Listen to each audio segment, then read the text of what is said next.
I am sure sports. You know me there, from coast to coast representing. I mean, I say this is righteous representing for Omar. You don't know, come get the sports over here from near and far. Boy.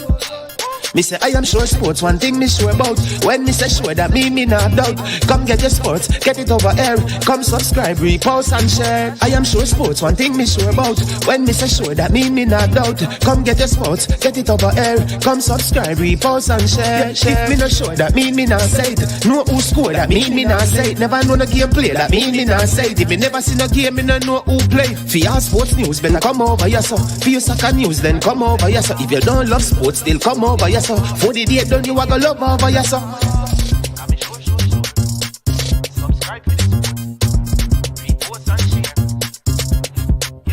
So when it comes on to behavior concerning football, Jamaica is decent. I am sure that if we can get all of these things done, set in place by the end of April, it gives us enough time before the World Cup campaign. Not afraid of no Brazil, no Argentina with these crapper players. We are good enough. Remember, like, subscribe, share. Listen, comment, let me know what your thoughts are. Trick Nick Jerk Marinade gives your meats and vegetables authentic Jamaican jerk flavor. The spices are directly from Jamaica. Spices like jerk seasoning, allspice, Scotch bonnet pepper, fresh scallions, thyme, ginger, and garlic. The key ingredients to a great jerk marinade. 0% sugar and low in sodium. You want to try it? Made up of 18 Jamaican herbs and spices, add delicious, bold flavor to your next grilling experience. Flavoring sauce, a marinade, basting, condiment, or topping. Trick Nick Jerk Barbecue Sauce.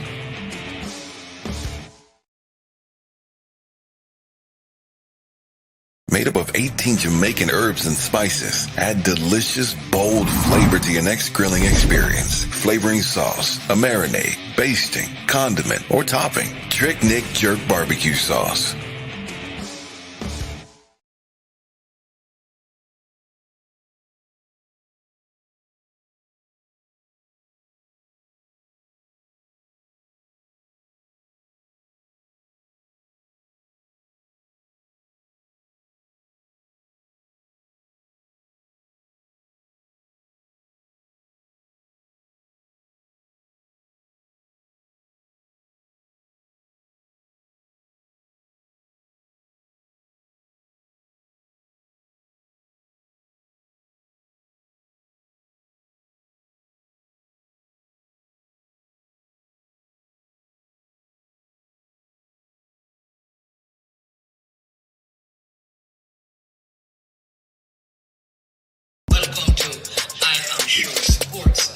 I am sure sports. You know me there, from coast to coast representing. I mean, I say this is righteous representing for Omar. You don't know, come get the sports over here from near and far. Boy.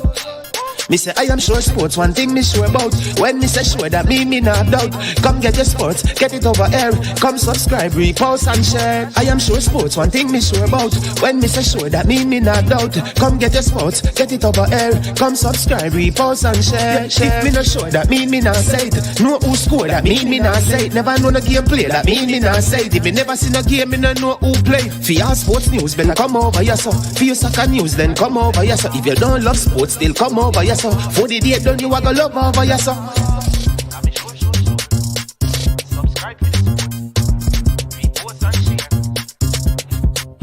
So when it comes on to behavior concerning football, Jamaica is decent.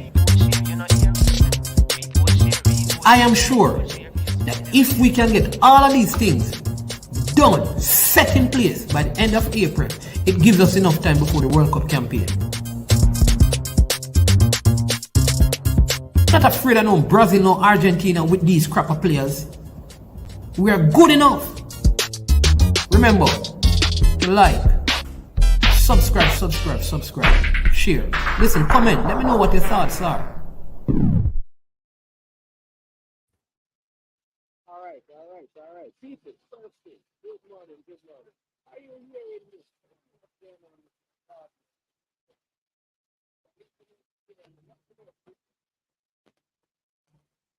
Hearing me? Can you hear me now? I'm not hearing myself. What is going on?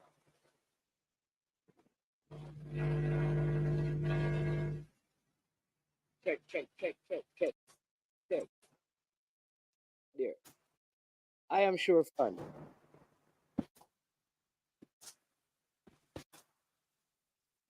Sound very low? I don't know what's going on. What's going on?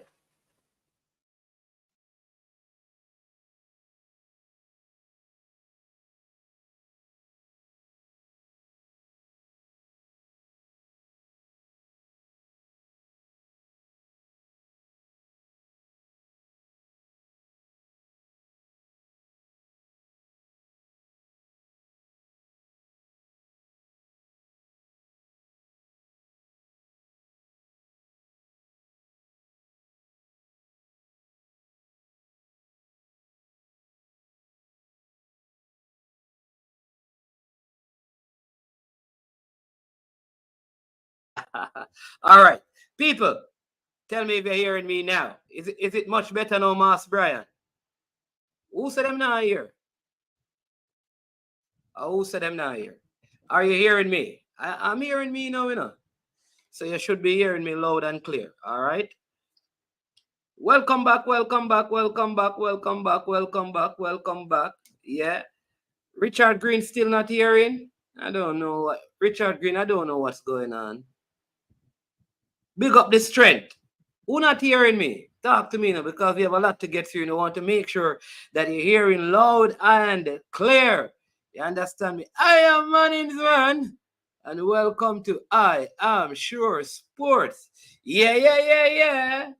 Oh, look like nothing now go on stealing up people. Hold on.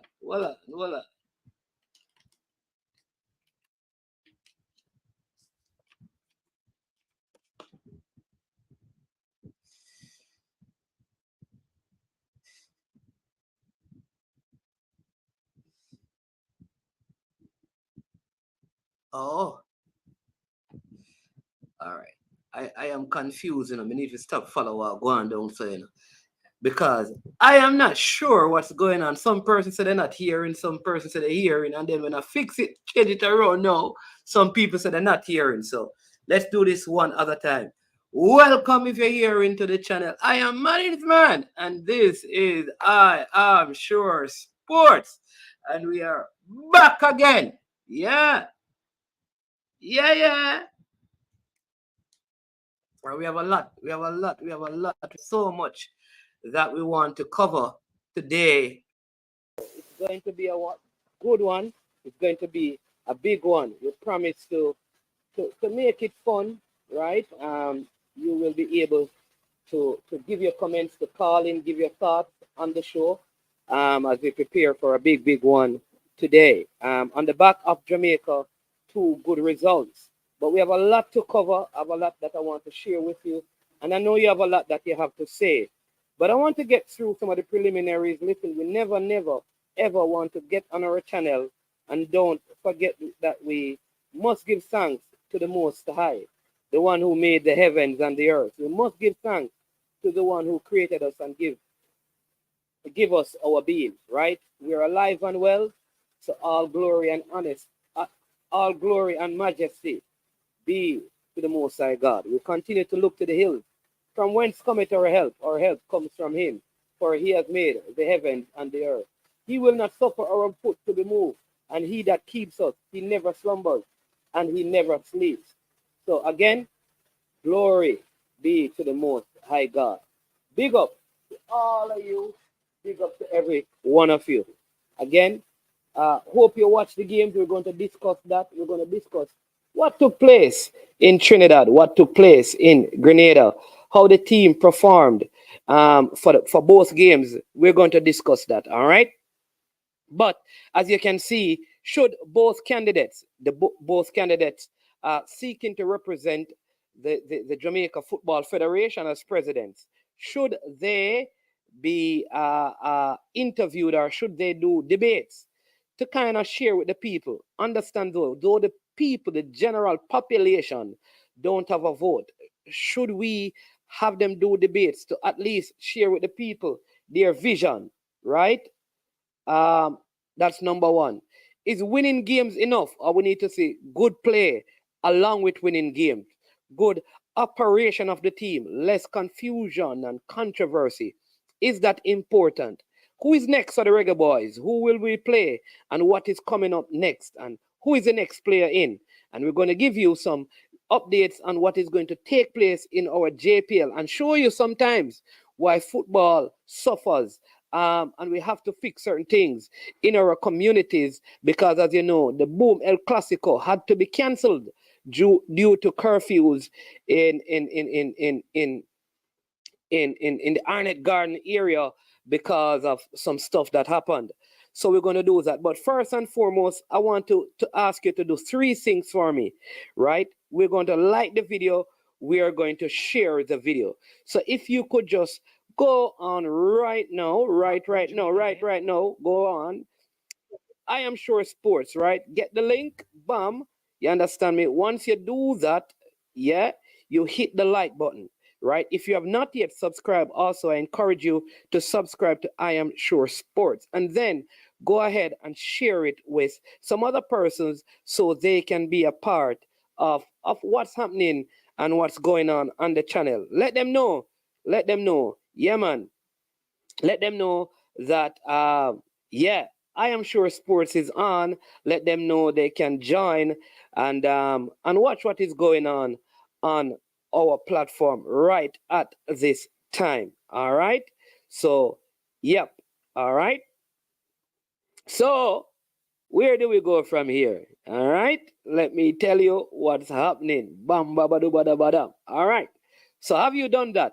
Thanks to all 83 persons who are watching at this time. Let me big up some of the persons who are in the chat. Tom Stranger, bless up yourself. Eagle Republic, you understand me? Jamaica People Time, bless up yourself. You understand me? Michael Garden, one of the good ones. Bless up yourself. Lots of respect to you, sir. Righteous Vlog, up. People, you see, Righteous Vlog, he's an artist that did the I Am Sure Sports, that we sure about when we say ease. Because you don't know, we don't eat cheese around here. Big up man like Man of Steel, Brian Mighton, you understand me? Tuffy Rudy, blessings to you, sir. Richard Green, up and running. Yeah, man, every time. You understand me? This strength, always good to have you around. Jason Guna, aha, yeah, man. Mr. United, up. Live 11 Radio is in the building, and Santini 876 Tennessee. Look and you shall see. You understand me? Oh, A.M. Henry says loud and clear she's one of the females that support the platform, and we have lots of love for the females. DV Group is here. Man of Valor, Horace Brown, Joel Simit says up. And then we just say upbeat and triple E. You don't know. Dana Van Downer. Yeah, man, you mean, man? One Dana Van Downer. Big baller from Downer. Boys Town. Rasai. Yeah. Bob Simit, a.k.a. Rob Simit. Mess up yourself. Tyrone T. Got Davis, the people said the last time you were on, you never shouted. Big up yourself. L. Aldane. Up. Baggio. Baggio. You're going to Canada either. We have to go link you up. Stefan Wright. I think both needs to put out their manifesto. All right. We soon get back to that argument right here. Ishmael. Yo, go on, man. Shofar Records Music. Bless up. Kevin Reed. Yeah. Yo, Steven James. They are flying fast. Oh, Horace Brown asking, what is my job type? People, I am the team manager. Roy Simpson is the general manager. And let me make it clear, I am not employed to the JFF people. I am not employed to the JFF. I'm not a member of staff. I serve as a team manager. So only when the senior team has games that I go, whether it's local or so. And that is just for a time. Right? It is not forever. It is for a limited time so things can be stabilized. I committed to work with them. So that is my role. Roy Simpson is the general manager, so he oversees all the team managers. So there is a manager for the under 15, under 17, under 20. There's a manager for the senior team, and you have that. So there are like 8 managers. A couple of them may manage 2 teams, but I have only responsibility. I have only responsibility for the national team when the team is assembled. All right. So for example, the general manager, for example, he works with the travel agent once the team is assembled. And what he does is that as a general manager, he will make the hotel arrangements and like travel arrangements with the players, send off the requests for the players. Now, when that team comes together and they are together, right? And once they are together, then my responsibility is to ensure that all that is necessary for the team to operate and function in the space. For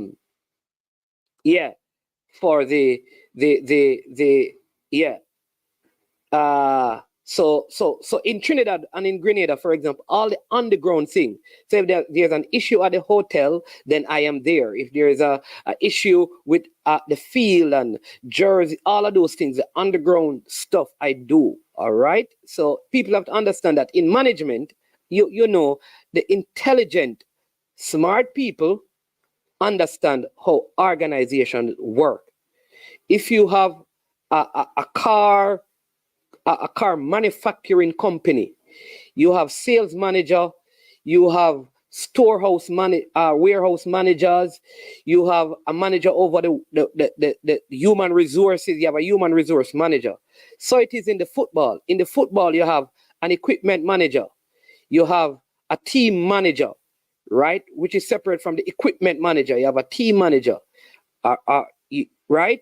You have a person who is the head of the medical aspect. You have the head coach who is head of the technical aspect. You have somebody that is head of the tactical or the video part. So even within the football team, you have different people who manages different department, right?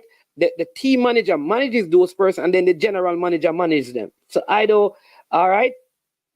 So I don't know if there is something like people are trying to find out. But if there's a specific question, we can get there. Somebody did tell me, though, that I need to give answer to the CFAS issue. Somebody said that listen, people, I don't follow here, sir, right? You can do something, and you can do it because you really want to find solutions and help. I heard this very important thing, right? Don't just, when you want to deal with a problem, don't keep cutting out the leaves. Dig up the root. And when you dig out the root, you put in a solution.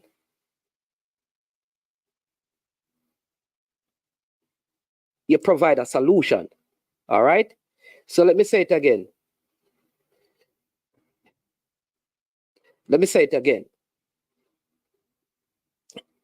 As a person who was on YouTube criticizing and continues to call out where things go wrong, I also believe I have a dual responsibility. Where I can help, I help. And that is, believe me, with no financial payment or benefits.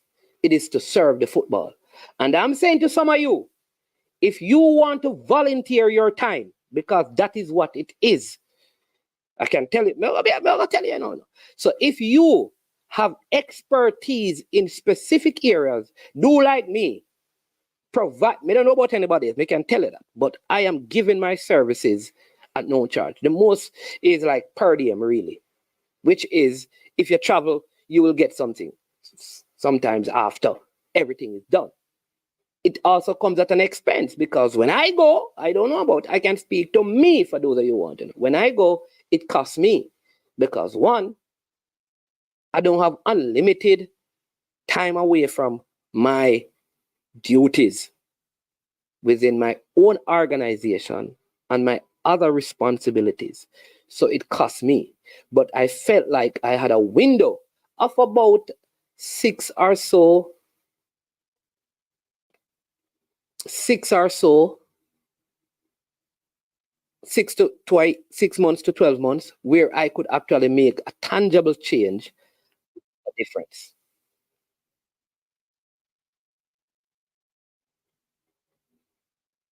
All right. So that's what I'm doing. And there is a space for some of you who have expertise to give yourself. I promise to stand up for justice, brotherhood, and peace, to work diligently and creatively, to think generously and honestly, so that Jamaica may, under God. So my role is simple. My role is simple. My role is very simple. To give myself in service of my fellow citizens.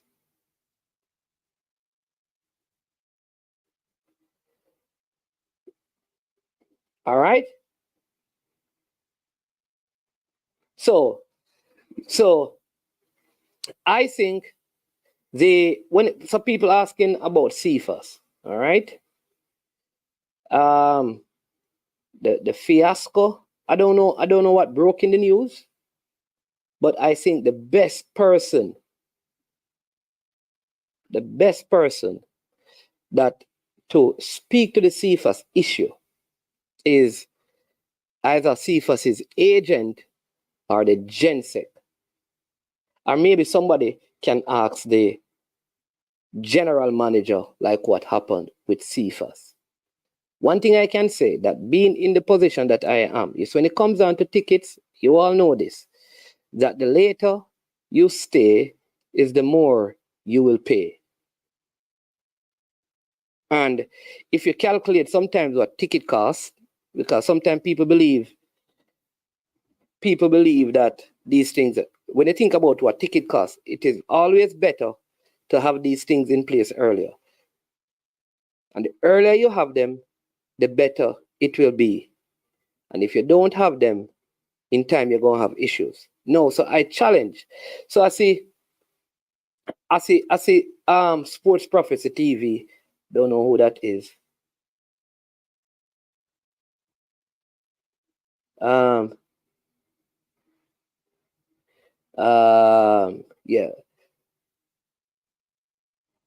I think that may be what's his name? J Taylor. So J Taylor, anytime, listen, here's the thing, you know, you and I can have a conversation, you know. You can come and ask me questions, but here's the thing. I have some very pointed question to ask you. So just know this. I'll give you your chance to ask your questions, you know. But here's the thing. I want to ask you some pointed question.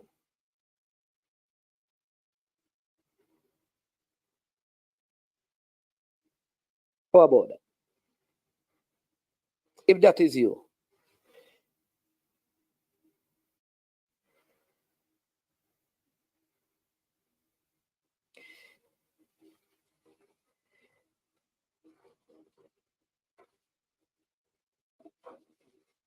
I see Steve James.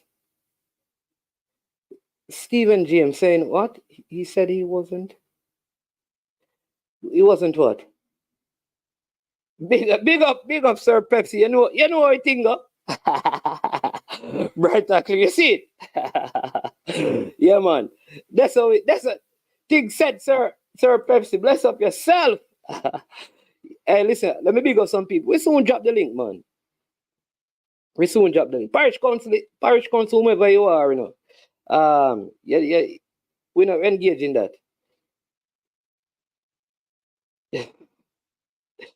So what Stephen James says, let me say it. All right. So people, you need to I don't know if some of you are trying to you know, I'm not the kind of person you can throw off, right? I'm not the kind of person that you can throw off, you know. Let me not say it. Let me not say it. Let me say it this way. I may be on YouTube, but I will say this. I am not unintelligent. Do I run a YouTube channel? All right. So if you put things on my channel, without substance, I'm smart to choose what to respond to. So parish council, you see what you're saying? Absolutely no sense. Whomever you are, you're not. You don't sound like you're collective in your reasoning. So let's not go down that road. So I have to big up some people. I soon drop the link, man. Let me big up some people. You see the people at Grenada, Marlon Glean, Shamari Marks. Make sure I send this. The people at the Radisson in Grenada, on a big up on yourself. Big up on yourself. These people have a love for Jamaica and Jamaica's football, what is happening in Jamaica. Big up on yourself. Big up, big up, big up, big up on yourself. The Grenadians. And I call out those two from the Gen Sec to everyone. Also, Mr. Patrick Beckles is a match coordinator from CONCACAF. Work to make sure that in difficult circumstances leading up to that game that the Jamaican team face, you know, the commissioner of police, the assistant commissioner, the hotel manager, all of those things, how they helped us to get through a very difficult situation we faced the night before the game. And the players, how they manage it, because a lot of times things happen that we don't even know. We could have had dead players, but thanks be to God. Thanks be to God. Everybody was safe because of the goodness of God and the alertness of the players. And then the Grenadians, I mean, they took care of us. So we want to say big thank you to everyone in Grenada, from the bus driver, Chris Gill, big up yourself, the people at the airport, a small country, 100,000 people. I mean, them keep them street, them clean. Them listen, they took full care of the team. You have to big up the people them. A country, like I said, of 100,000 people total. And they did a good job in serving the Jamaica team. Big up to all of Grenada. You know, all the people them at front desk, the GM at the hotel, the Grenadian FA. Big up. All right, then let's come to Trinidad. I don't even know where to start, because remember these people. The game in Trinidad is Haiti's game, and Haiti, hard-working team going through turmoil. So the Trinidad and Tobago Football Association had to play host. And from Kamara Davis to Anton Carneal to Amy Daniel to Elcock, yo, big up yourself. That Dana Rambashan, Nikita Ramirez, the people at the Hilton. We have a little thing, but we're good. Our driver, Mr. Andrew Welsh. We have call out them names here now, people. Miss O'Brien, Sharon O'Brien. They dealt with us like this was Jamaica's home game.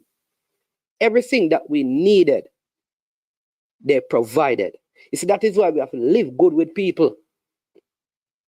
And I'm going to say it again. You see, the Caribbean, if the Caribbean ever comes together and work together, we're going to be a powerhouse.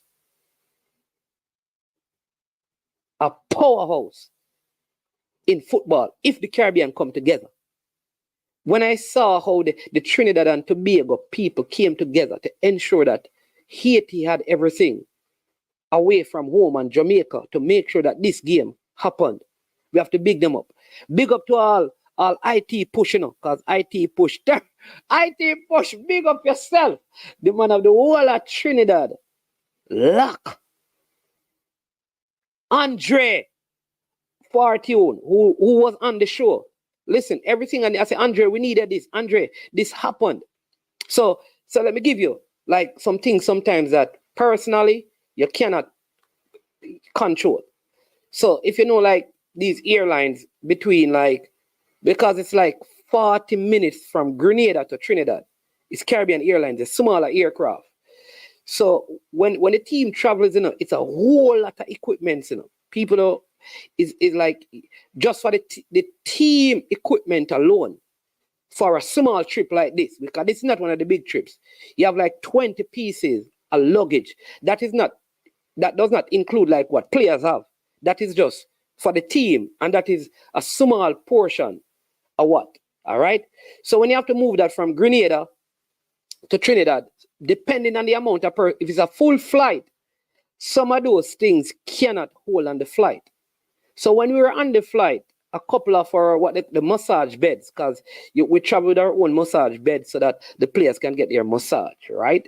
So, and the aisles and all of those things, though the host nation, and this is it, Haiti is supposed to provide ball, but it was in Trinidad, because they would have to travel with all of those things for us. So watch this.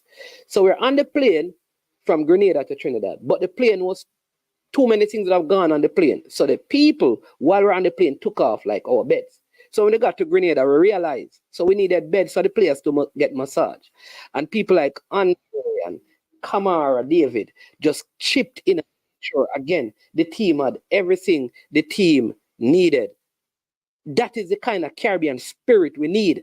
And the reason why West Indies cricket has gone down is because we became divided as a Caribbean people. And if we don't come together on the football, the same thing going to happen to the football. We're not going to reach the heights that we are supposed to reach. So I want to say big up to all the people across the Caribbean who are working assiduously to ensure that the football unity is kept out here, because we ought to be stronger in CONCACAF if we, the Caribbean, come together.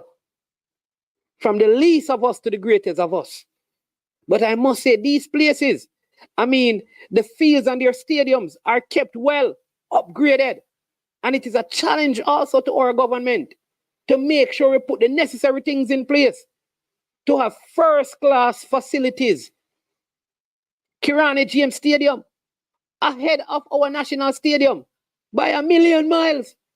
The Hazel Crawford Stadium, ahead of our national stadium by 1,000,000 miles. And you know what is funny? The design of the Hazel Crawford Stadium is similar to what we have in Jamaica at our national stadium. It's like they took the design and put it there.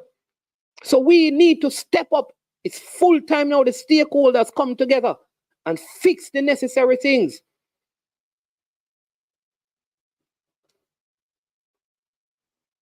Fix the necessary things so that when these people come here, they can have a first-class experience, not just in our hotels, but in and on our playing fields and in our stadiums. Stakeholders need to come together. Yeah. But I have to big up those people. Hear me? Daniels, big up yourself. From the Defense Force, you and Elka, good help. Mr. Anton Carneal, bless up yourself for providing human service. Yeah, oh geez. Local committee organizer, forgot his name. Oh geez. He's good. I forgot your name, but big up yourself, right? But Kamara David, big up yourself as well. All the people in Grenada, like I said, big up on yourself. Mr. Welch from Trinidad, to big up yourself. Dana Rambashan at the hotel, along with Nikita Ramirez, big up yourself. We're very grateful. Jamaica is indeed happy. You understand me? To the players. So some of you, we had an incident. I mean, just a small incident of a break-in, but it was contained and controlled. That is the night before the game. And I'm telling you, just how the people they were so apologetic, from the head of the police and the security, the Minister of National Security came out and meet with us, and because they're saying that these things don't normally happen.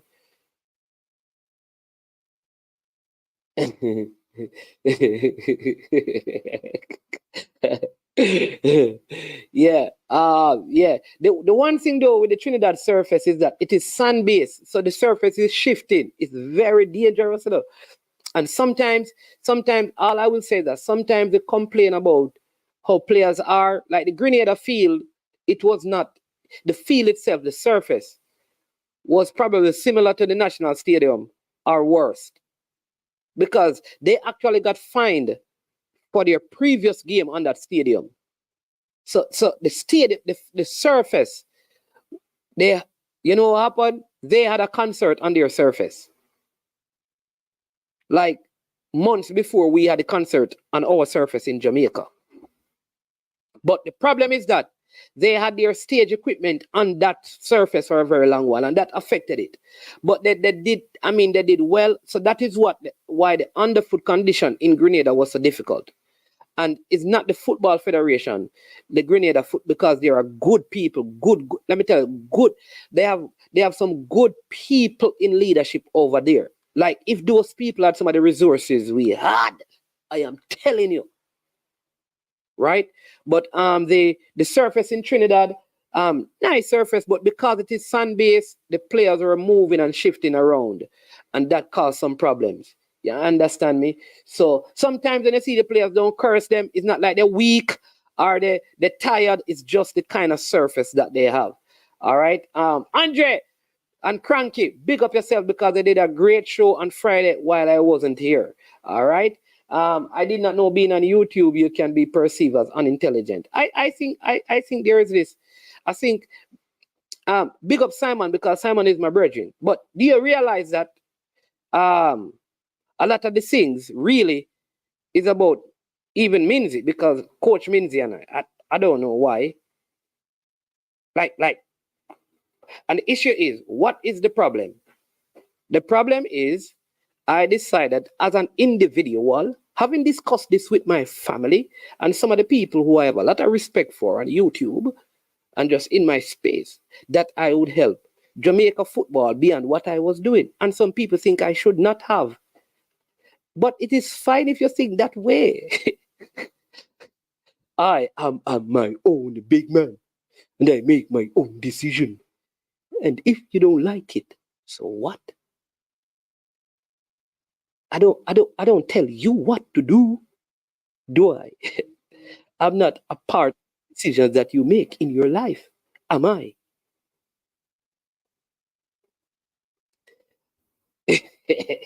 Yeah. But Jay Taylor says he wants to come on, all right? So what I'm going to do, this is now 38 in the show. I'm going to personally, I'm going to pin the link for him. Come on. All right. And we have 30. I'm going to dedicate to 20 to 30 minutes. And then I move on to my other topics. All right. So this is for, I'm going to pin the link because he says he wants to come on. And we're going to have a discussion. And then that is it. All right. So let me see. People, hit the like button, subscribe, and share. You understand me? Make sure you do that. Bam. All right. Bam, ba do ba do ba do ba do ba do. How do I do this now? All right. I need to pin the link, right? You know, normally I don't do this. I don't normally pin the link. Because sometimes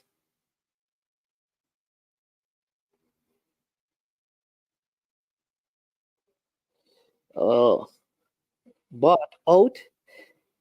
So let me Stephen James. Stephen James, you don't listen. You have to turn on your camera right now, Jay Taylor. If you can't turn on your camera, it's not going to work. All right, see in the background, so turn on your camera. Stephen James, you don't listen or something? You don't listen. You don't listen. Brethren, how am I going to be bought out when it costs me money to go on wherever I go in Jamaican currency? every time that I go with the team, minimum what it costs me, what I lose is minimum $250,000 Jamaican dollars. So how am I bought out? Every time I travel, what I have to give up to do it. How? Explain to me. Explain to the people, Stephen James. Every time I go with the team over 7 days, that is what it's going to cost me. How am I being bought out? Explain that. Explain that to me. Because it looks like you don't listen or you have an agenda. So now that I've said that to you, come and explain to me how I was bought out. Remember, Stephen James, I used to travel before. You don't remember that? Or you just come on the channel? So what you're talking about? Half of the time I wasn't here anyway. So where am I traveling to that I'm not used to going? No, yeah, because, hey, listen, Drew, we need Drew, you know, Drew there. Tigat, welcome. Yo, Wagwan. You hear me? Yeah. Okay. Well, why you have to explain to the mass No, or like, some people? Why? They don't need explanation. They don't need no. You have to call out them so you know what I do? I call out them so the people can see them and know that them have an agenda. No, man. People. Yeah, them have an agenda. Yeah. I like to point out to all of you. I want to point out to all of you the people who have agenda. So when you hear me call them name, I'm telling you the ones who have an agenda. They're not drawing me out, man. I am pointing them down to you because they have a personal agenda. Trust me, they have a personal agenda. They know why they have a personal agenda. So anytime you hear me call out them name, look at them comment. And look at the comments. Anywhere you see them, no matter what the discussion, their agenda never changes. So yes. All I'm doing, come on, my people. Come on, you know how we work here. We're pointing them out to help you to understand their agenda. A word they must say sell out and you get buyout. What is that? What is sell out and buyout? Well, you need to give me some of the money where they give now. Anyway, start to me. I mean, what are your thoughts on the two games? They were good. I came on your show and I tell them that I see Jamaica winning 3-2, but I saw one man scoring all 3 goals, but it didn't happen. But we did end up winning 3-2. You understand? I get part of the dream right. But I want to talk about the headline that you have, the topic. The first topic you said that if they should have a debate between the two presidents. And in my opinion, I think that makes no sense because we, the people, have no say. It's only who is going to vote going to have say because they're selling their plan to them. So even if they have a debate and say what is it and what they're going to do for football, it's not going to make no sense to we because we're not saying the vote. If we didn't have say in the vote, you understand, it would make a lot of sense because they can say they are going to do this and then at the end of the day, they don't do it. Nobody's is getting all account for it. We can't vote them out. We can't vote them in. Them just have to go back to them only have to satisfy the voters. Who is voting? You understand? They might promise 3 parish or 4 parish a football field, some facilities, or put them on the board and stuff like that, and them satisfy that.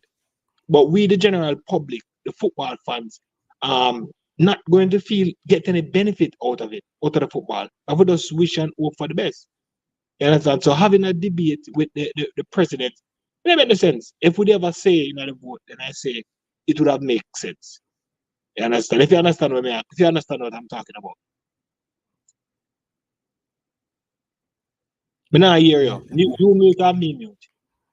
You mute. So you don't want a debate from them? No, that makes no sense. So you don't want to hear from them what their plans are to determine, even though you don't have a vote, to kind of see what are their plans for the football. That is not necessary for you to know as a person in the football. Let me welcome JPL. We'll soon get to you. Yeah. All right. As me say, man is man. Even if they come to me or they come to the public and say, this is what we're going to do for the football. And at the end of the day, they don't do it. We can't hold them in responsibility to vote them out back. You understand? Because we're not saying that. You never say, oh, this is the way we're going to go push forward. Yet still they don't fulfill that promise. I would say, all right, then we're going to hold you accountable. Just like with the government system. If we don't like what certain party do, we'll vote them out. You understand? They say I go fix road. I need to fix road in our parish. Guess what? I go vote you out. You understand? In the case of the football, even if them say they don't want to do, for instance, this coach might come in and say, this is an example. This president might come in and say, guess what? I am not going to touch a senior football. I am not going to do this. I'm not going to do that. I'm going to remain. And everybody say, all right, then fine. Him come in and he sees certain things happen. He might see the football bill too high and then can't pay the coach anymore. And then fire the coach. And they will say, why you fire the coach? You say you're not touch a coach. You're going to do whatever it takes to keep the coach. We can't hold him responsible for that. Because he's breaking promise. So next election will come up, we can't get to vote him out. Yes, so even if him come and put forward a plan, you understand, we can't hold him accountable for that plan. Only the parishes in can make whoever voting can. All right, so now that the voting ticket has been expanded to 53, there are other stakeholders. So shouldn't there be some sort of public engagement? Because all of those stakeholders are connected to the public in general, you know. For example, if say ISA have a vote, isn't ISA over all the schools? And therefore, for the schools to come together and make a decision as to that is why I don't agree with, for example, I hear like one person saying that they have engaged the ISA president to be on their slate. How can the ISA president make that decision unless all the schools are in agreement? If the schools are going to come into agreement, shouldn't there be some sort of dialogue where the schools hear the vision of the candidates and then say, okay, given what we heard from this person and from that person, we based on their manifesto, we want the schools of Jamaica to be aligned to this particular candidate. Isn't that engaging the general public and mean that there should be some sort of public dialogue where even if it's not called a debate, the information from the candidates are made public. So those 53 persons who have votes, who have direct connection to the public, they are aware of what will be presented. But man, you just cement my point. All right, you said the ISA have a vote, but yet still ISA is on one of the members' team. Well, that means the ISA president has not confirmed that he is, you know. Right, but I'm saying the candidate has called his name though. Right, even if it doesn't confirm, there are certain people they can pick out. They know who to pick and say they're going to give position to. You just cement my point. T-Gut, I don't think you're looking at it from the way where management. Yes, I am looking at. But I'm saying. Hold on, T-Gut, let him finish. Let him finish, T-Gut. Because T-Gut, guess what? And how I look at it, I think it's important for a public debate to be held. Especially, I don't even think a lot of people know that the campaign manager for Raymond Anderson is Mr. Dave Cameron. And if you check his track record with West Indies cricket, a lot of people, we don't know the relationships there. He's planning to get into football. We don't know the role he's going to play when he gets in there. We don't know how certain sponsors feel.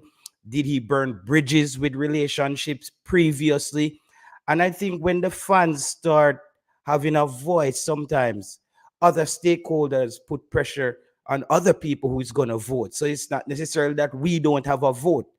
I think the voice and the opinion of the fans can put a pressure on the voters themselves to look at the candidates differently. So I think having that public debate is needed, because based on listening to also Mr. Raymond Anderson, I haven't heard anything new that he's planning. I don't hear it. I listened to him on Sportsmax, on TVJ, and he said he's going to take the JFF from the 3rd floor to the penthouse. That's his exact words. What that entails, we don't know. So I think I would love for that debate to be held so he can outline his plans so we kind of know who we're dealing with. All right. What do you say on the matter, Kimo? Welcome and good morning. Is it still afternoon?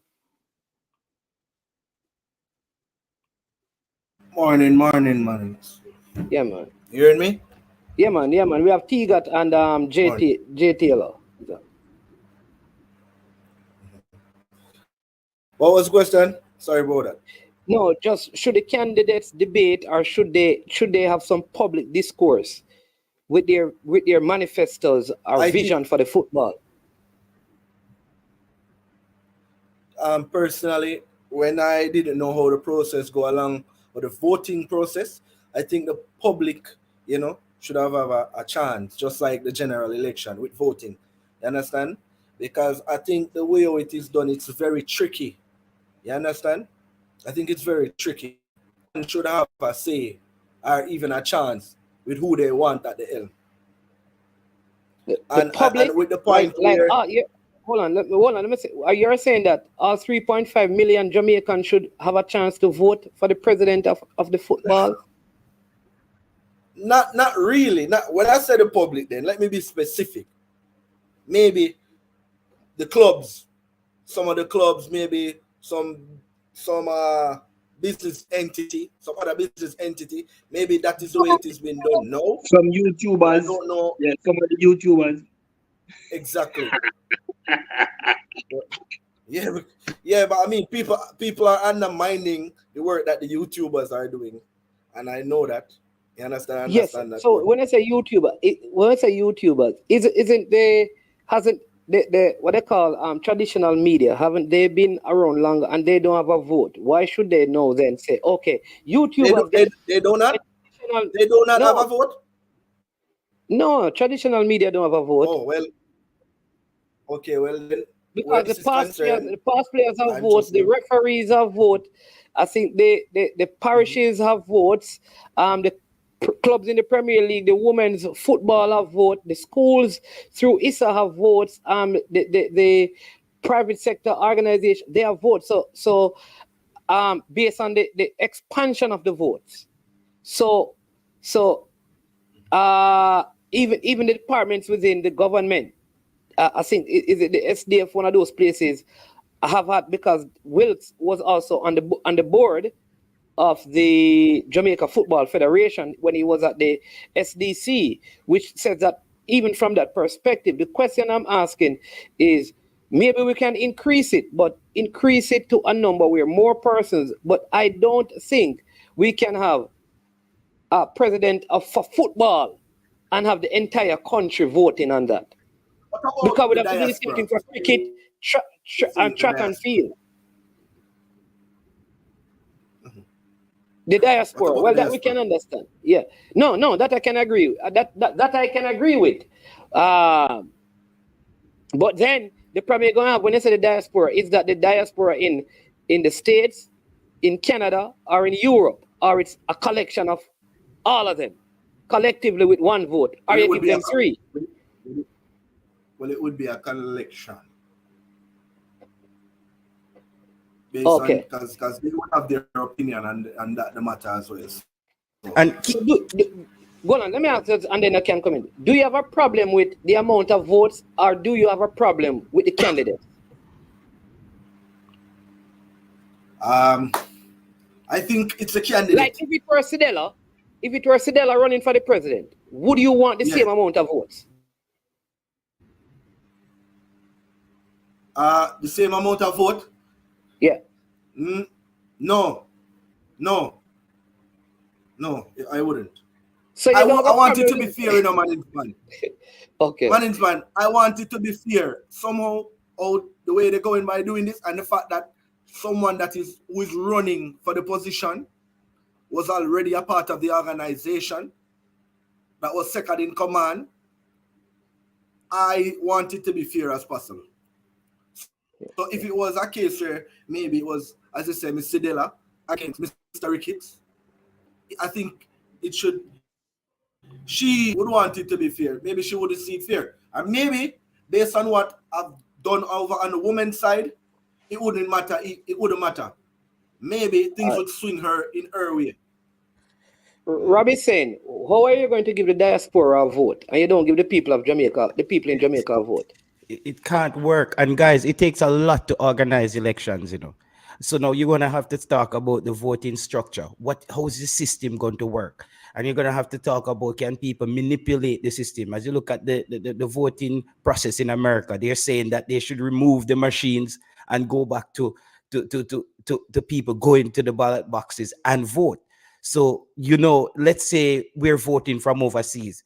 A man can create a million identity and vote for one candidate. So you now have to talk about how you're going to protect yourself from the system not being fraudulent. So, and you're going to have people voting who has no idea about football. You're going to have people don't know what the run-ins of the JFF. As I always make as an example, I don't beat the JFF or discuss the JFF finance. I tell people on YouTube, until I see the books for myself, we are speculating.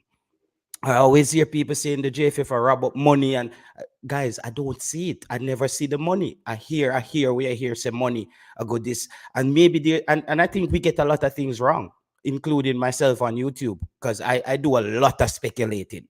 I let people know that I do a lot of speculating. So maybe sometime we on YouTube. Hold on there. Mannings, are you taping this? This need to be taped, you know. The JT has some things, you know. No, I always keep me thing honest, T-God. Yeah. And the great thing that you're here, T-God, the discussion that me and Manningsman is gonna have, it started with me and you on the show. That's why I'm come on.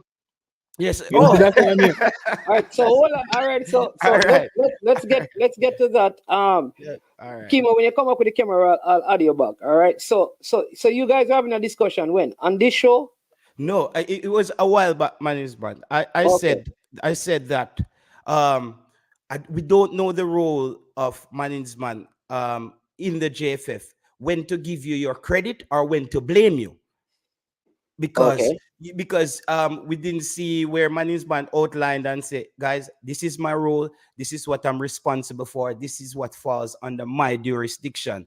And so T got to say, but JT, you know, Manningsman is the manager, you know, here already. So I said, T got where?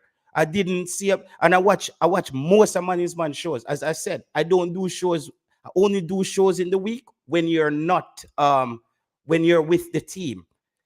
Because now is the time when I'm up and then I go to bed and I have a 9 to 5 job. You see me? I say I don't believe in doing show at the same time and we're all talking about the same thing and competing for the same 150 people. It makes no sense to me. So I watch your shows. So I said, I haven't heard. I expected from Manningsman, as a man who articulates himself well, saying, guys, this is gonna be my role. When I go into the JFF, and this is what falls under my jurisdiction, because I believe that it's a strange situation, Manningsman, because you're also from YouTube, and to keep the balance. For some people, you're gonna come off as a sellout. That's regardless, you're gonna come off as. But I don't see it as that. I see it as that you're gonna have to now measure how you speak, though. That's going into any organization. You have to measure how you speak in your own podcast. People works on ESPN. When they go on their own podcast, they can't just go on there and fly off and say anything and go back on ESPN tomorrow. I understand how that works, but fans on YouTube is not going to look at it that way. So I said it's important that Manningsman articulate what exactly he does. Because remember, Manningsman, this is the problem that came up. When you got the job, I think Ryan went out before and said, Manningsman, I go Austria with the team and them thing there. Me fly, come over Manningsman show, and I watch Manningsman. Me see you a laugh, Manningsman. I say, yo, them I say me they are Austria with the team right now. And so I say, okay, it seems like it's not true. Then a few weeks later, I'm seeing pictures of Manningsman on the training pitch with the team in Austria. So I say, did Manningsman now also sign up for that lack of clarity and that gray area thing with the JFF, where it's just this a hide and seek thing with the fans. This is where I was coming from when it comes on to the clarity. So the show, I was watching your show, and Stan Cranky was on the show, doing the show the other day. So I asked Stan Cranky, does Manning's man take any responsibility? Does any responsibility falls on Manning's man for the failure of Ronaldo Cephas not getting a ticket? Hence, it ties back to Manning's man, us not knowing what your exact role is. So, do we blame Manning's man, or we give credit for? And I also said on my show that obviously, since Manning's man got in there, a lot of the little small logistic rumblings, they have been much quieter. But people came on my show and said, you can't give Manning's man credit for that because we don't know what Manning's man does. And I was thinking, well, that's also a good a way I have to look at it. So that's where we're coming from with this whole thing, because me just jump out and ask questions where a lot of people are afraid to ask, you know? So that's where, so I'm not afraid to come on your show and own up to everything that was said and the discussion and having the discussion here. All right. T-Got, let me just make sure T-Got has nothing to say or other. You heard JPL? But I wish we could get JD on here also to hear what he had to say about that. Because when I was saying that the role that Manning's man and Simon play, you all did say I don't know what I'm talking about, and people were saying that I was sent to come out 100% by JFF. You know, I live a foreign from 2010. I migrate from 2010. That before hold on. All right. So what is the question you want to ask, J Taylor? We were saying what is your actual role, and what falls under your jurisdiction, and what we give you credit for, or what we blame you for. All right. So what is my role? What falls under my jurisdiction? What I get blamed for? What I get credit for? All right. So let me go through them one by one. I would hope. Let me start from the end. I would hope in the time of my engagement with the football, there's nothing that would happen that not just me, but anyone would be blamed for. That's number one. All right. And the second one about getting credit, I want credit for nothing except I want to see the success of Jamaica's football from every level. I'm not here on YouTube or in the football from my initial involvement from like 6 years old up to this point to get credit for anything. It's never about getting credit. It is about adding value and making a difference where you can and to be the change you want to see. All right? Manning's man, you don't decide if you get credit. We give you credit or not. No, just let you know that. No, I'm not saying that people can't do it, but I am saying I don't want it. To me, it makes no difference. You saying great job or you saying bad job, as long as I'm adding value, it don't affect me. Because if I get controlled by getting credit and controlled by not getting credit, then I'm going to lose focus. I'm going to be depressed. I'm going to be sad because you're not going to be able to take criticism and you're going to get puffed up when you get credit. So that is secondary. So let's go back to how this all started, because we as youth persons on YouTube, because remember my involvement in football was way before YouTube.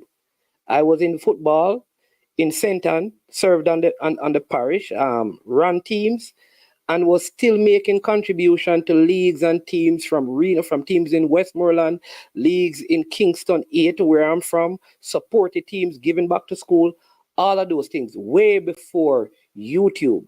So there were many people in the football who knew me before YouTube. I came onto YouTube because I really wanted to focus on the whole Legends Corner. And out of that, I was asked if I can contribute anything. The YouTubers, not everyone, but a lot of them had several meetings In fact, there was an invitation. I think one of the first interview Mr. Michael Ricketts did, he spoke about having Tuesdays where persons can come in and actually meet with him. And he discussed that on this platform where persons come and meet with him and talk to him. Some persons took up that, some persons didn't. The coach came on, and I was very instrumental in terms of helping to settle in, help him to get his way, and just help him to understand the Jamaican culture. All right. At the same time, we're doing other things on YouTube, and people are, so we have to be listening because everything there's a context. We were working with Freddie Butler with the program over with the states. People on YouTube help with the whole ticketing thing. Out of that, a request was made. Would you be able to help the team? Because there's a general manager who is Roy Simpson, who has overall responsibility of all the managers of the different teams. Like the female team has a team manager called Crystal Walters. There's like Karen Lumsden. She is also one of the managers. So all the teams have individual managers. Roy Simpson was serving as the general manager and also as the team manager. All right. So a request was made based on your involvement and what you are doing. Would you be willing to give some time to help, right? In the team management capacity, Roy Simpson would focus on, because remember now, a lot of issues were coming up in the football. Meaning, and they felt like Mr. Simpson had so many things on his plate that if I were the team manager, he would focus more on general management. Like I said, all organizations have this. You have different managers. You have human resource managers. You have managers in charge of this department, that department, and all of them fall under one general managers. Other companies may use term. So when I came on, it was for that.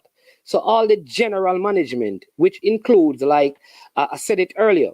So if hotels are supposed to be booked for the team and flights are supposed to be booked, a normal procedure is that the general manager who is engaged in the process way before, along with the person involved with travel, the person managing travel, right, would make those arrangements. When those arrangements are made and the team is assembled, all the stuff on the ground, hands-on, that is what the manager is responsible for. So when we get to Grenada, I must ensure that all the players are checked into their rooms, that every day the transportation available for them to get to training, that all the needs for training and all their recovery, all their medicals, all of those things are in place. So I need to make sure that the doctor on the ground has everything. The tactical people have everything. The technical people have everything. The masseuse have everything. That their rooms are okay. That they are secure. You also go to what you call like match coordination meeting, where you figure out what colors the team's supposed to wear and all of those things, the logistics of getting to the game, the escort, all of those things. Because the general manager doesn't travel on the trip for the most part. It is the manager. So, man. So if the boss don't show up, we can blame you. Yes, so if the boss don't show up for the players to move from to go back to the hotel in time, then that's the issue. So I must always be an hour ahead.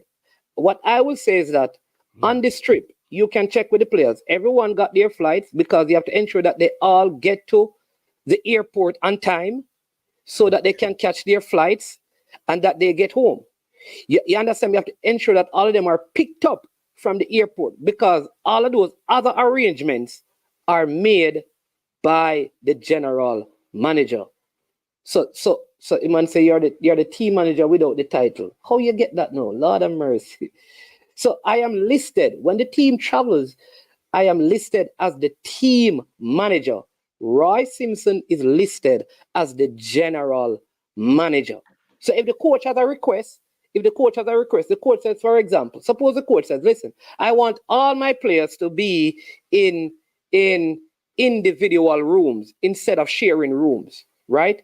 As a manager, I will say, listen, I see where the accommodation have us in double rooms. All right, here is what Coach Himir requests. I write that to the general manager and copy the GenSec. The general manager communicates to the GenSec who will make those arrangements to get that. They will either say to me that no, we can't afford that, or yes, we are going to do it. And then I report to the coach because I'm supposed to ensure that the coach has what he needs. Manis, but I have to ask you because it's gonna be. I'm trying to keep the main points, and so me not get lost. So I ask you. So do you understand? First we have to make sure that you understand before we move on, because I have my questions in this. I'm giving you your time. Yeah. I understand. So I want to ask now, when the team is not playing, are you still functioning? No. Okay. So all right. So here's the thing. Here's the thing. There are persons who are employed they're members of staff of the GFF. And I keep on telling people that, but we can't understand. I don't know if people don't want to understand or they want arguments. So if you have a person who is, say, a freelancer, auditor, many companies don't have an auditor in their accounts department. So when that auditor comes 5 times for the year to audit their books, they are not employed by the company, right? They have a contract with them because their employed staff are those who get a monthly salary, whether the team plays or not. So the general manager is an employed staff of the football. So he works every day at the GFF. I don't. Okay, and we do, Manis man, we didn't know that. I don't know that the physical. That's what I'm trying to say, Manis man. We don't. No, correction. Yeah. You didn't know that. A lot of people didn't know that. No, I guarantee you, if you ask the fans, them, a lot of people don't know this. No. You and JD didn't know. People out there knew. But you think a lot of the fans knew, T-Gat? Listen. I don't live in Jamaica. You don't live it, but I knew. I'm talking about on YouTube. A lot of people. We don't. Who's not living in? All right. Hold on. Yeah. JD, hold on. Just like how you come on today, right? And if you want to ask Manning's man a question, you could have reached out to him. Yeah. You could have reached out to him and find out what is wrong. I reach out to Manning's man and ask him what. I hear that you get a position. What is your role? And Manning's man tell me. No, T-Gat, I don't operate like that. You see, I operate on football matters. We have to act responsible as individuals and as YouTubers. No, T-Gat. No. We as journalists, as potential journalists, we have to act responsible. So if Manning's man is a YouTuber and him get a position, you can reach out to Manning's man. But T-Gat, I'm not a journalist. No, T-Gat, I'm not a journalist. No, but you have an audience talking to. You can't get up in your space. So that's why I have to listen. That's why I have the discussion with the audience. Hold on. You can't get up and other people can't get up and make accusation of other people without finding out. Is it anything I do on my channel? Me find out first. Even if it come on to Craig Butler, and talk to Craig Butler before me even come on my channel to dispute anything. I call Manning's man, I call Simon, I call anybody, even if I you, me reach out to you. T-Gat, even the time when people were saying I'm acting like Mr. Speed, lawyer, and stuff like that, you know that I have never had a discussion with anybody involved in Jamaican football on the phone. We have a responsibility. No, we have people, image people, what's the word I'm trying to look for? People, integration is online when we talk about people on the YouTube space. So we have to inquire. Manning's man not eat nobody. Simon not eat nobody. Nobody don't eat nobody. No, but So we didn't could have say reached that. We out to didn't them. say that, Tiga. This is the point where I'm coming Go from. I'm saying is Manning's man getting the job. A lot of us we were rooting for him to get the job because here is another person now from YouTube who understands what are the concerns of the fans.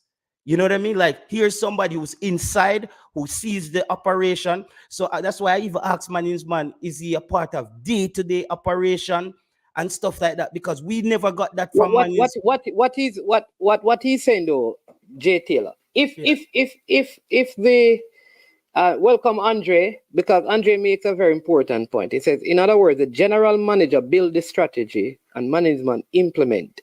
All right, very key thing to understand. So, if everything people say on YouTube is true, then Tigat has a point. If indeed YouTube is a community, while the other people who listen and watch the channels may not know, aren't we all duty bound before we go public then to ask the person if we say if that is true, because both things can't be true, you know. So Tigat point is this: if I hear that Jay Taylor is suspended for YouTube, should I start a show and say Jay Taylor is suspended from YouTube, just as an example, without calling Jay Taylor? If what we're saying is that YouTube should have a vote. YouTube is a group of us, and we on YouTube, meaning the person who vlog, isn't there also duty bound responsibility then to say, listen, this is what I hear. Can you X, Y, and Z? No, Manning's man. Because me being fired, me being suspended on YouTube wouldn't be important. No. So let me use an next example. So if I hear that, you know that JT So, something with the JFF is the coach for the Reggae Boyz. All right, and I don't know. Shouldn't I be duty bound if I consider you to be part of the quote unquote family and one YouTube group and where all this? Shouldn't I be duty bound to call you and say, listen, congratulations, Jay Taylor. This is what I've heard. I have been rooting for you, you know, and I'm glad that you have gotten to the post. I'm not so clear on what your role is. Can you please explain to me? Because I'd love to do a show about this. From that perspective, you are correct. So, okay. But it ties back. Tigat is saying.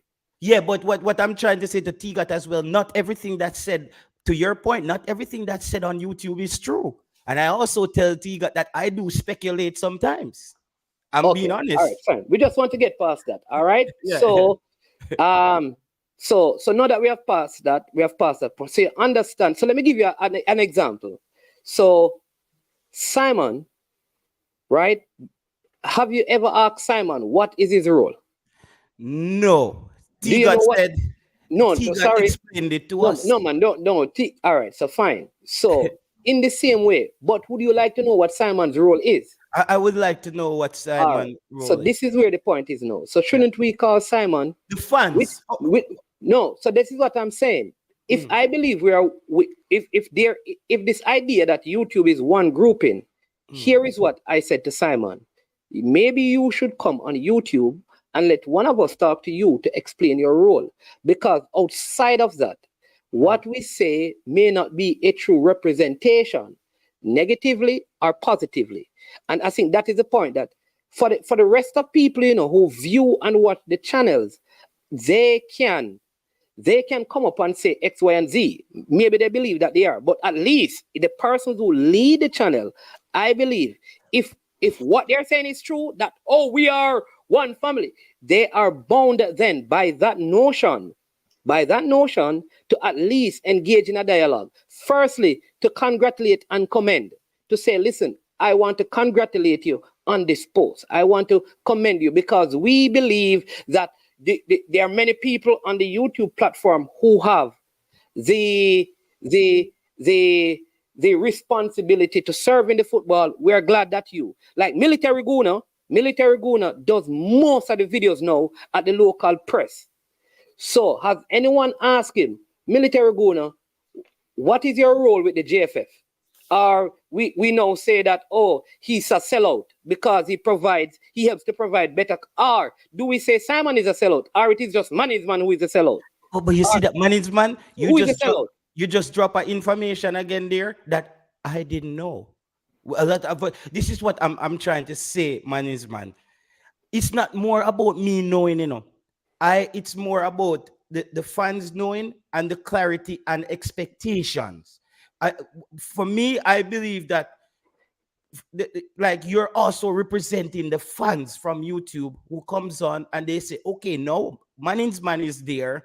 So Manning's man is like a man we're going on the inside now. Finally, we have somebody on the inside who can break things down to people and say, guys, this is how it works. This is what's going. So what I'm saying, Manning's man, what I expected from Manning's man to say, guys, this is gonna be my role.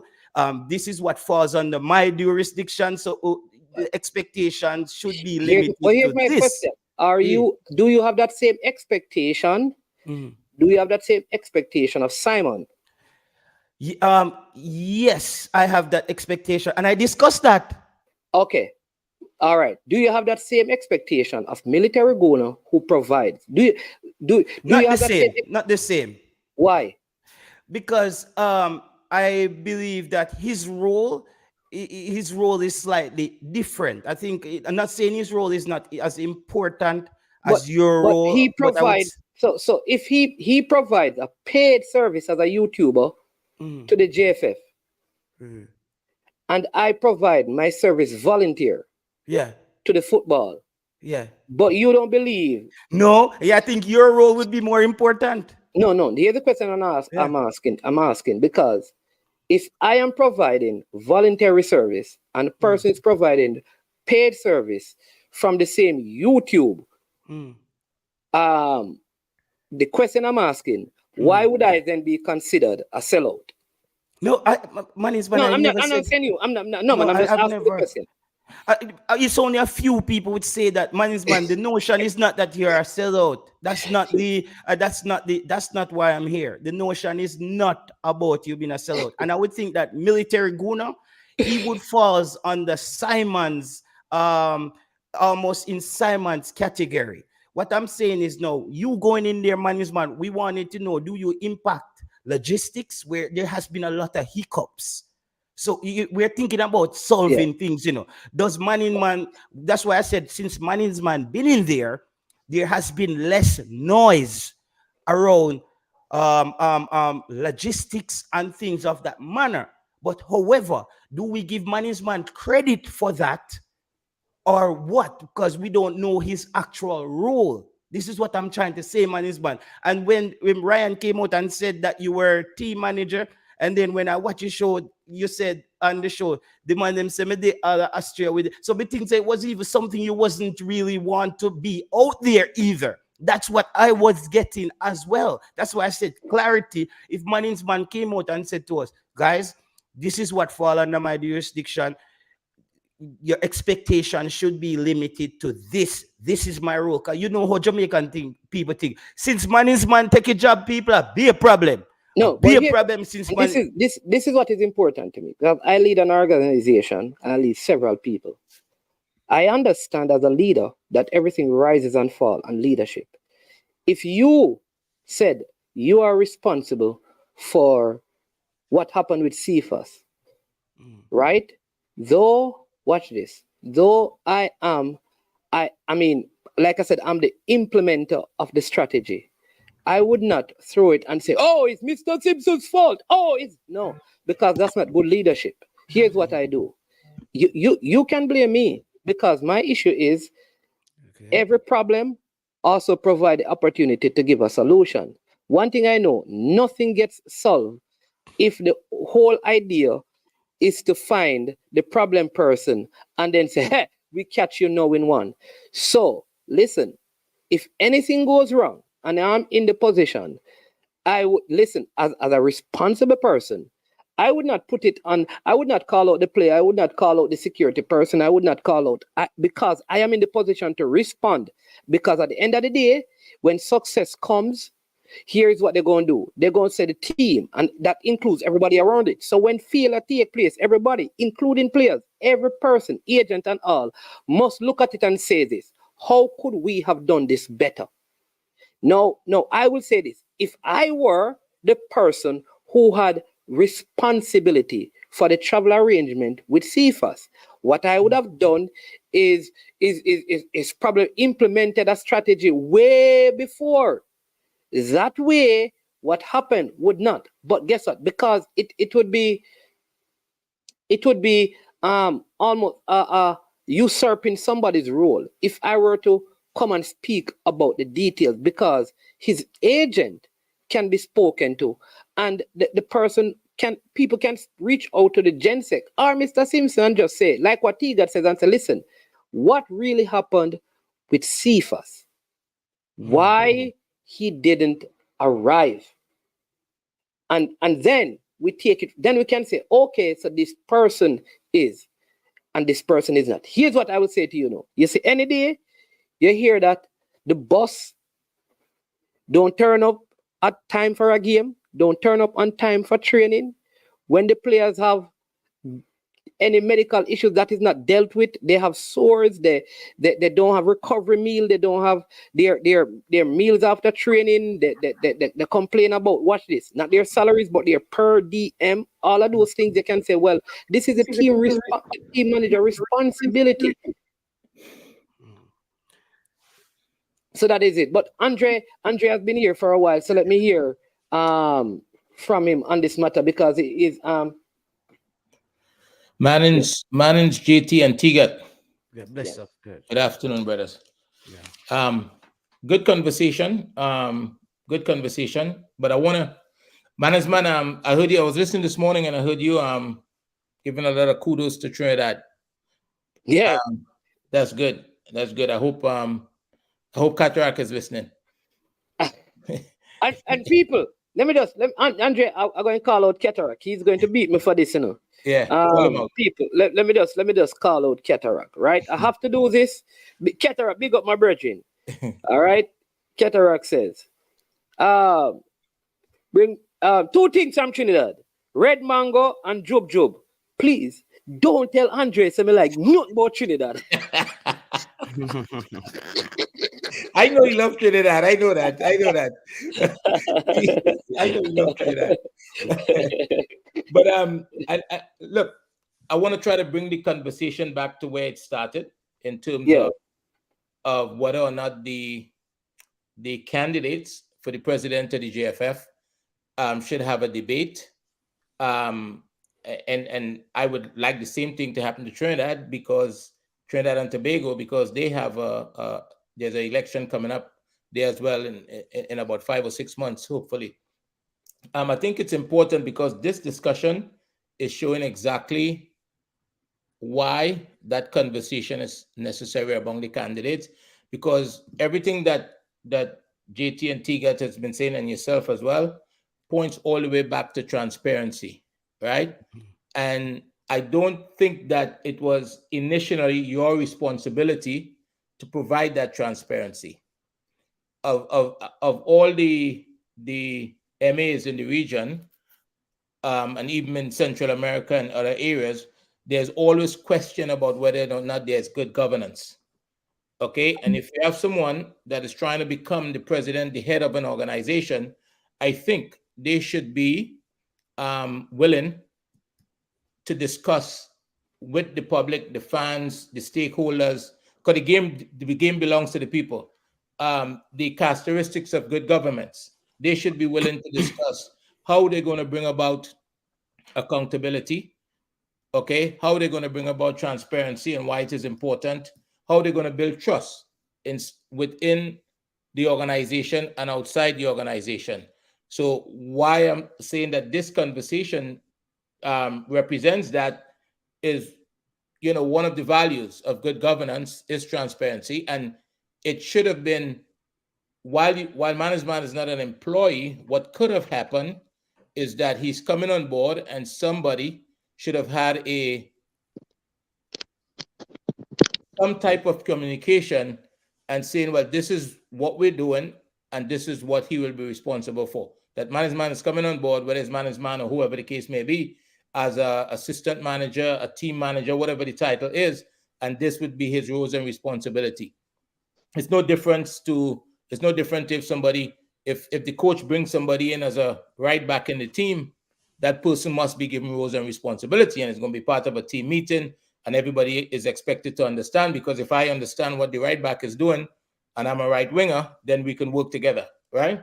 So I think to try to get it back to that conversation, I think that's an important conversation, that to try to have the impress upon the candidates that having a discussion is only good for football on the whole. And I see Cataract has joined us. Yes. His lips look a little red, like he was eating red mango. But so let me just hold on, Cataract, because I want to make sure that Jay Taylor is sort of you know, clear where we're at. What he said, man. So, man, all the things you outlined to us, you think most of the fans on YouTube would know that's your job title, like your actual how you function on the job? You expect YouTube? Yes. So let me say this: the first trip I went on was a trip in Austria. I did not make a decision on going on the trip until the day before. Okay. The federation had purchased ticket. I did not make a decision, right? And secondly, when I went, I didn't felt like if I have tried my best on all of these trips to not do content on my channel. Yeah. Because I don't want anyone to ever believe that I'm using the function that I've been given to earn as a content or maximize the output from my channel, right? And that for the most part I've been consistent with that. All right. Andre is right, because when I engage someone in the organization that I operate, I speak about their role privately and publicly. So for me to come out and make a public statement about my role really could have been done, because we can always look back and say, I could have. In proper functioning systems and organization, it is the employer and not the employee, right? That has that function. Even in politics, when a minister, and Qatar probably knows this, engages, say, a new person in the shadow cabinet or in the office of the prime minister, the office of the prime minister comes out and says that, right? Some person are saying that I've sounded different. What I can say to people, that my position on Jamaica football has not changed, that it's not where it's supposed to be, and I will continue to be strident about that. Now, is there let's be honest. Do I come out and say, listen, yo, the player, you're not good. Yo, if you get dashed out of the team, if you get run out of the team. Like, no. Because the coach has that responsibility, and if the coach selects that player, if I operate in this function, I will still have to watch this, work with that player. While you may be able to do that, yeah, right? That's okay. But we didn't expect that from you, no man, because you've been consistent. You never used to do that. So I wouldn't expect you. So people have said that I have changed. I've never been disrespectful to anyone, even though I discuss the problems, because I think we need to separate people personality from people performance. Two things. I will be critical of people's performance. For example, I still believe that my Rudolph Speed, who I talk to very often, because of Cavaliers and his functioning technical committee, I still believe that there is still a conflict of interest. right? But that don't mean I can't engage him. That don't mean if I talk to him, if I engage him in a conversation, it means that I agree with that. And this is where we have to change the way we dialogue, because people believe if you and I have a conversation now, it's because me and you are brethren, and if we don't talk, it's because me and you are enemy. We are very extremist in our views. So it's either JT and man is an enemy and they don't like each other, or they're a friend. So let's be wise. But Cataract hasn't said much, so I'm going to he just came on. Red Mango General Jub Jub. Wagwan Cataract. Thanks for sharing that, Mannings, man. Good afternoon to Mannings, man.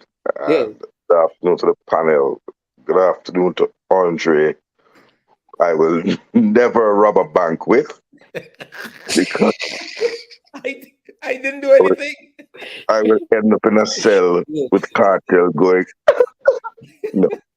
So, Presley, I don't know if the cargo had been successfully moved out of Trinidad and Tobago to the Jamaican airspace. I got no call on contact, sir. But there are other ways and means. Man are wicked. Man I beg you to like a thing from Trinidad. The man even message me to tell him say I'm arrive. Okay? But I joined late, sir, man. I don't know why I'm not getting the notification about the streams, meaning from YouTube. But you've delved into some areas. I don't know if you've dealt with this before. I don't think anybody expects you to be criticizing players. You are the team manager, and that would be a conflict of interest, and it would be irresponsible. I don't think you have to stop yourself from doing, or for I Am Sure Sports from having live streams during the international window, because you're the team manager. Certainly, the press officer, Mr. Preston, runs Reggae Boyz commentary, and it runs throughout, and he gets his views. I don't think you have to penalize yourself. What you can't do is, for example, while a team meeting is going on and you're supposed to be doing something up on YouTube, but it's not a 24-hour job. So I believe that we'd be losing something by not having a channel operating during the international window and the time, match day and previews and reviews. I think we missed something here. But, nature abhors a vacuum, and so we end up on all kind of different places, Andre, and the whole of it. But my question is, I don't believe that you can, in good conscience, be critical of players and their performance because of the role that you have. That would be unprofessional, and quite frankly, if I was the general secretary, I'd fire you, right? Because that's just not on. However, so I would even ask about that. I don't think you can rate players and do player ratings and those things. And with some things come responsibilities, right? With some positions come certain responsibilities and accountabilities, and that's just it. So I don't know if you've changed, but I can't remember you being one of the critical ones. But I understand where you're coming from. So here's where I'm going to put you on the spot, because I have a really burning issue about this last window. Oh, we don't reach it. I don't want you to go there. It may fall within your preview. Hold on. It's not about players or anything, No, man, I need to just make sure that J. Taylor is actually, you understand, because he said a couple of things. So, but one of the questions I have for you, J. Taylor, is that would you prefer if persons like Simon and myself withdraw ourselves from the football and come back to being on the YouTube? But Mannings, man, that's not what. That's a ridiculous question. I have to ask the question because Mannings, man, what I'm here to provide clarity, and I explain it to you. A lot of fans out there didn't know your exact role. What are you responsible for? What falls in under your jurisdiction? If something goes wrong, do we start burn down your house and say, a Mannings man, Just even with the CFAS thing, where is it management, is management involved with the player not getting? I'm just saying with the gray areas. So I'm saying a way that could have been solved is if management had articulated his role in the JFF, because I didn't know as well. So that left me as also to be with the fans speculating on whether so I asked Stan Kroenke was doing a show, and I said to Stan Kroenke, what is management? What do we when things fail? What do we hold management accountable for, or what do we give him credit for? Did you JTL? Yeah. Did you? Because here's what I do. Yeah. If I were in your position, here's what I would do. I would do two things, which is how I operate. I would call CFAS agent. Come on. And then no, hold on. I'm telling you how I use, because I used hold on. I used to hear a lot of things, And here's what and people always wondered where I get that from. So here's what I do. It's when I hear like players get left at, there was a player, I think it was McGee, who was left at some airport on a travel, and he ended up coming back to Jamaica. You remember that some time ago, right? I don't know if you recall. Yeah, McGee, our reincarnation of the Tom Hanks movie, The Terminal. Yeah, let me, right?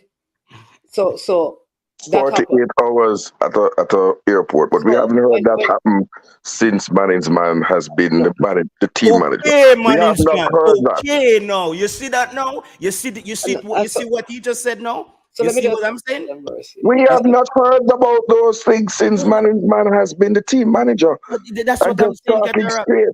No, but that's what I'm saying. Then with management, don't let him responsible for it or not. But I just know it not happened for the last 3 windows. Nobody no lock up in the terminal and walk around. I drink Starbucks coffee and eat jub and red mango. All right. So yeah. So all I'm saying is that. So he was left there. Don't want to miss the point. What I did is that I reached out to his agent, I reached out to his coach, and I reached out to the Jensen. That's what I'm saying. And then I did a video about it, because having collected the information from all three parties, I knew where the blame laid. So hold on, Cataract. So in this case, I am saying that I would have, I think, out of, again, just responsible vlogging or journalism, that I believe an attempt should have been made. Okay, let's reach out. I don't have those people number, man. No, man, I'm not talking about you, JT, but I'm just speaking in general. I'm just saying that if I were if I were not there and doing this, what I would have done is call his agent and call the Gensec and Mr. Simpson. And then here's what. You see, if when I get that information, it points to them, then I'm going to say, well, they were responsible. But it's very difficult to say, this is what happened, if you have not collected as much information as possible. That's all I'm saying, right? On the other hand, however, when these things happen, I still believe that the general secretary need to come out publicly and speak to the issues and answer questions that people have to have. So, my question was related to that. Yeah. And I since I was asked before, I hope I don't step on toes. I just would hope to ask it before Capleton, the prophet. Mannings, I have a serious difficulty. A sport you have to know, I have a serious difficulty with what occurred with Ronaldo's CFS. Now, the coach responded at a press conference, right, to a question about the fact that CFS was not in the squad. There was a newspaper article, and it stated a fact. Now, the Gleaner newspaper is a credible publication in Jamaica, right? It's a premier written publication. Yes. And it said that due and the coach and whoever else responded from the JFF, that due to the war, the recently declared war between Israel and Hamas, CFAS would not be, he was not able to get a flight. No. I know you know that. Hold on. No, but I have to interject. No, Cataract. This is where no. Just listen. I'm going to be very brief. This is where. Here's what you just said. First, you started out by saying the coach said. Then you refer to an article in the newspaper, and you said that someone said. It quoted. It quoted the JFF. But who from the JFF? Maybe the writer. I don't know who he spoke to. But here, Marines, you see why you do that now? No, Marines, you see why you do that now? You're stepping in from the realm of being part of the solution to be part of the problem. Okay. Because they can't hide behind this. Whomever spoke to the Gleaner, we're told, the reports were that Mariappa, for family reasons, for personal reasons, would not appear. Mm-hmm. Javane Brown, due to injury, which all my friends who were watching the MLS knew he was injured. I don't watch the MLS, but I heard afterwards it being said that he was injured. But that was the report given. Mikel Antonio would only be able to come for one game. The coach also, in his press conference, said that Pinnock would not be coming in this window, but he would be allowed to play for. The JFF agreed for him to play with Brentford in that match on the weekend, but we should not be alarmed. There's no friction between Brentford and Jamaica. It's agreed by all parties that he would play, and then he would seek the rehabilitation during this 10-day window. Right? Very clear. Now, I asked the question, and I put it here. You see, when you're coming to the public or the JFF, know that there are those of us who research and those of us who have brains. And I'm blunt. If you feel like I'm disrespectful, you can say, oh, what a tangled web we weave when first we practice to deceive. Now, when it all began to fall to pieces is when the Haitian squad was named, and a player who plays in Israel, as a matter of fact, in Score Barway, he got a flight out. But our winger, local domestic player who was to get his 2 caps further, in Turkey, several hundred miles away, we were told that due to the war, he couldn't come. Later on, we heard another pivot when the issue about I can't pronounce the name of the Haitian striker. We were told that it's because he requested a business class ticket. So the questions I have some other questions related to that. But my understanding was that from 2021, the issue about business class travel was settled. That players in the national senior teams would be facilitated with business class travel to come and represent Jamaica. But even by UN standards and the government of Jamaica standards, if you want to own local standards, if you fly more than 8 hours, you're entitled to upgrade to business class. And a flight from Turkey to Grenada is between 24 and 28 hours, depending on if you go through Miami or if you go through New York. Right? And having heard that there were no funds available, or whatever the reason why, if that's not correct, the player could not be given a business class ticket travel, to then see 3 players flown from Jamaica at the cost of, even at economy class, the difference between the business class and the economy on the Turkish Air or Qatar would have been less than the cost of the 3 players who joined up in the squad in Trinidad. One of the 3 who played almighty 15 seconds on the field. And so those are some serious questions that I think are raised by this matter. As well as on the day of the match, a report comes out that the current president says that the JFF is finding it difficult to fund this month's fixtures and obligations.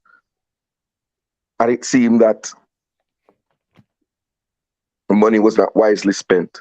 And last but not least, and I'm going to put this on the table, I don't think you can respond to it, I don't know, but I am going to search even further and find out if players were given business class tickets and a domestic raised player who is really the pride of the JPL and the local fans, right?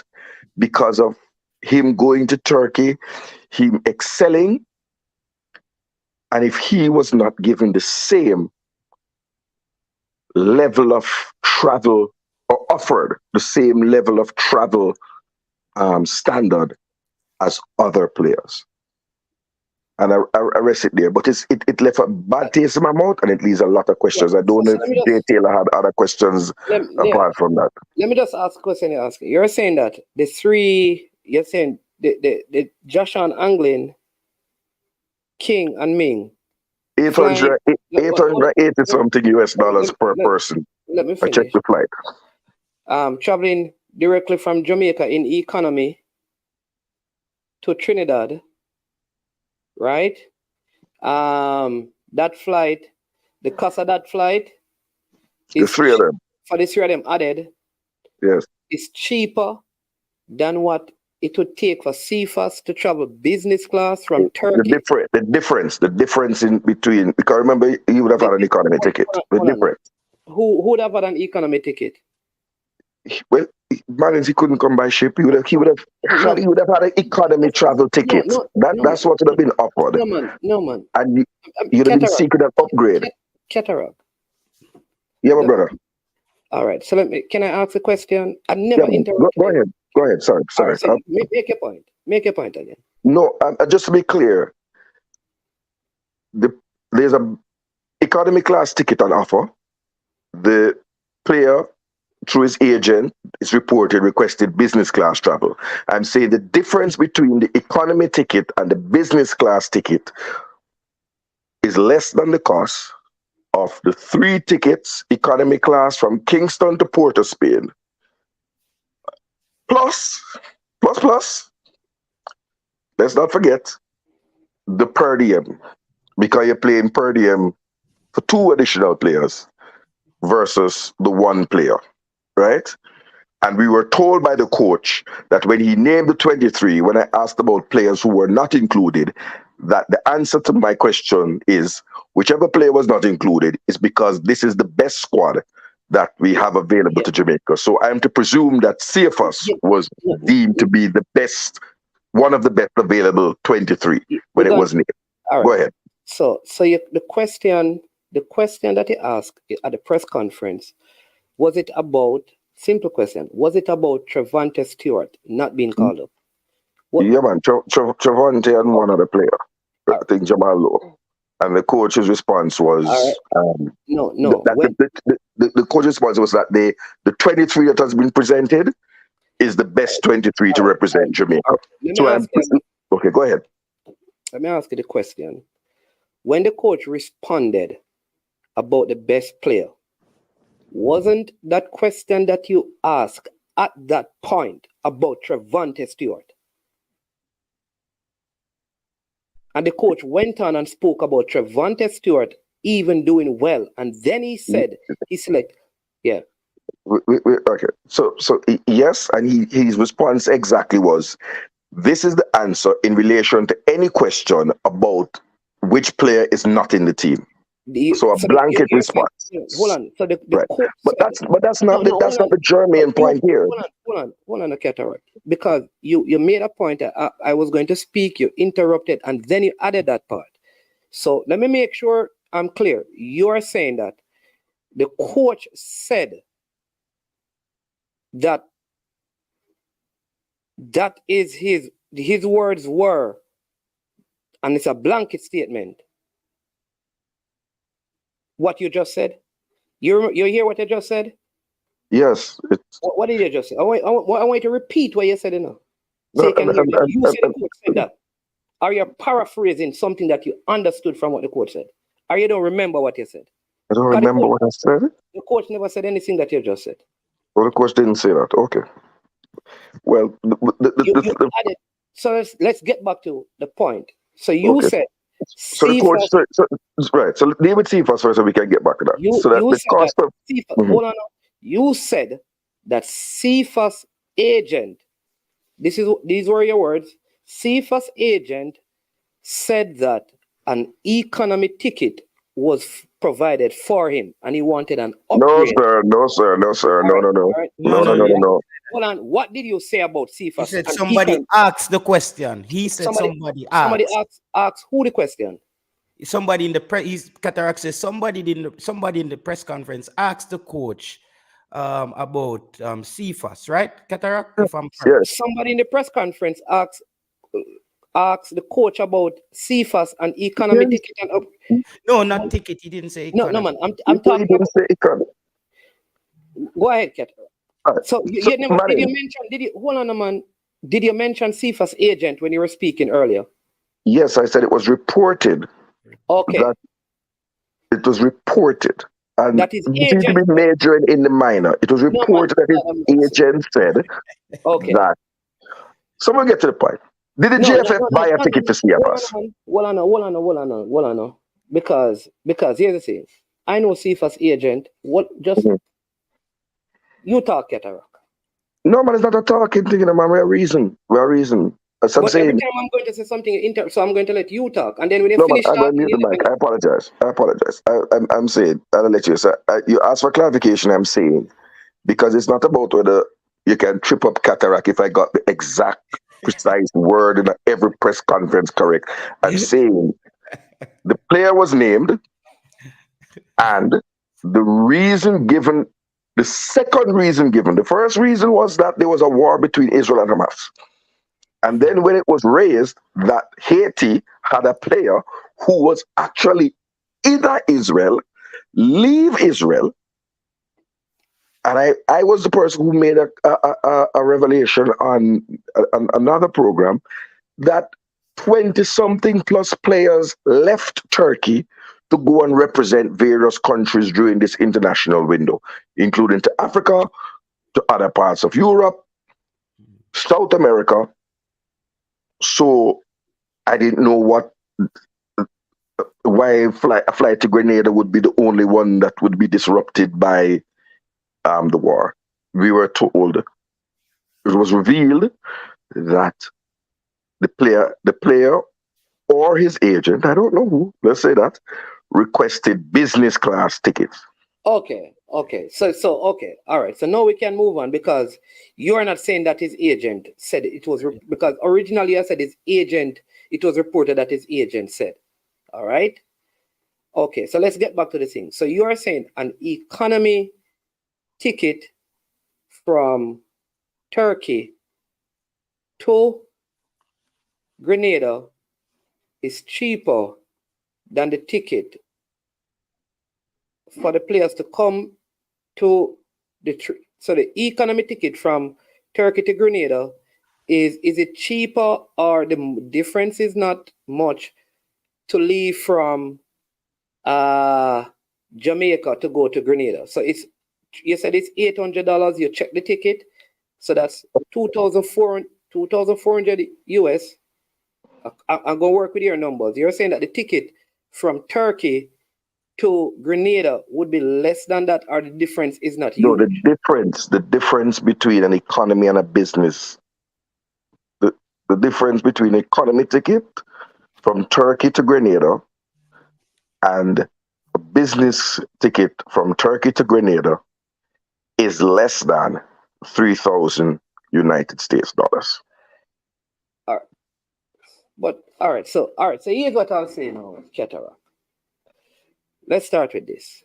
If the three persons who came from Jamaica, it cost them 2,400. Then for you to say the difference between the business class and the economy is not much greater than the 2,400 is not correct assessment of the situation, because you're not discussing, just listen, you are not discussing the overall ticket cost for the economy. What, let me finish. I don't interrupt you. What you have to tell me is what would be the cost of the ticket itself. Because if I pay, so let's look at this 2,400. I'm not so, that's like 250,000 Jamaican. Let's put it at 300,000 Jamaican dollars.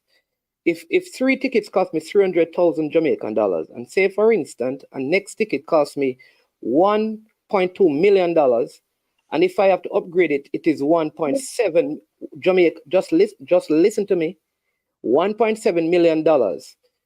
To use this 300,000 to make that comparison is not an accurate representation of the facts. What I would prefer for you to do is to check simple, what would be the cost for an economy ticket? An economy ticket from Turkey to Grenada, and what that amounts to in terms of the 2,400 or the 300,000 Jamaican. So the that first thing, to me, it would make sense, unless I'm not understanding what the point you're making. And I won't hold up the program. Jay Taylor's here. Maybe I don't agree with Jay Taylor on nothing, but maybe he can unravel this for me, because I don't know why it's not making sense. Yeah, the so three players were called a day in, and by the way, man is man. 880 something US or 600. It's not $100,000, right? It's 156 to 1 is the dollar. Right, so it's more like 120 something thousand each, but that's not. We've measured in the mind. I said approximately 300,000 Jamaican. No, more than that. 300,000 is too. But let's not major. I'm saying that if the player couldn't be upgraded because of a lack of funds, because when a coach names a squad, there must be a budget that would have been approved, and that because for him to come to a press conference, the administrative arm of it would say, okay, these 23 players, one coming from Saudi Arabia, which is the most expensive travel, which is Demari Gray, one coming from Turkey, how many coming from England, 3 coming from the United States, or 4, etc. That would have, in itself, been budgeted for, because the coach could not, unless you say that the coach came and named the squad on a frolic of his own without having the approval that there was funds available for that travel. So the difference, in my opinion, at this point is whether Cephas's ticket could have been upgraded to a business class to facilitate him to come. So that's the amount that we're talking about. Because if you didn't have that money and you said, no, we can't upgrade you, and so therefore miss this window. So your remember, your position is that the player should have been upgraded to business class. My position is that all national players on the 23-man squad should be facilitated with business class travel as per the agreement between the players and the GFF that was ironed out. I don't know if that still exists, but certainly for a player that has connecting flights for more than 8 hours, business class is an acceptable upgrade. Private and public sector. So your position is that all players should travel business class for all trips. You're muted. For all competitive matches, the players should be afforded business class travel from wherever their destination is, so that they are in the prime state physically to represent our country. Okay. So you and I agree that every player traveling for any game for Jamaica, competitive or friendly, you say competitive, I will say to you, every single time you turn up to represent your country, I am in 100 agreement with every fan that every single player must travel, not just business class. I will go further. They should travel first class every single time, representing the nation. One, I will go as far as saying, I believe that every player representing Jamaica must stay in the best resort in whatever city they go in. 5-star treatment. I believe that totally. And here's the thing. And here's the thing. I also believe that every time they travel, every penny that they are supposed to get, match fees and per diem, must be paid before they leave their homes. I also believe that every player must get their flight arrangement at least 7 days before their departure. I believe all of that. And all of that needs to happen and should happen. But So you and management, I are in no disagreement about. I don't think anybody here. I don't disagree with you. I am in total agreement with that. That's supposed to happen, and that is for the youth who just are getting first call up where we are call out a corner league, and that is, like I said, for the person playing in the Champions League in the finals of it. All of them must get that kind of a treatment every single time. And this is not just for Jamaica. I believe that every national team, but we can stick to Jamaica. And I'm 100% behind that kind of a treatment for every single player. Not just the travel, but the hotel that they stay in, and also the compensation every time. They should never ever be owed nothing at all for playing at any point. I totally agree with that. 100%.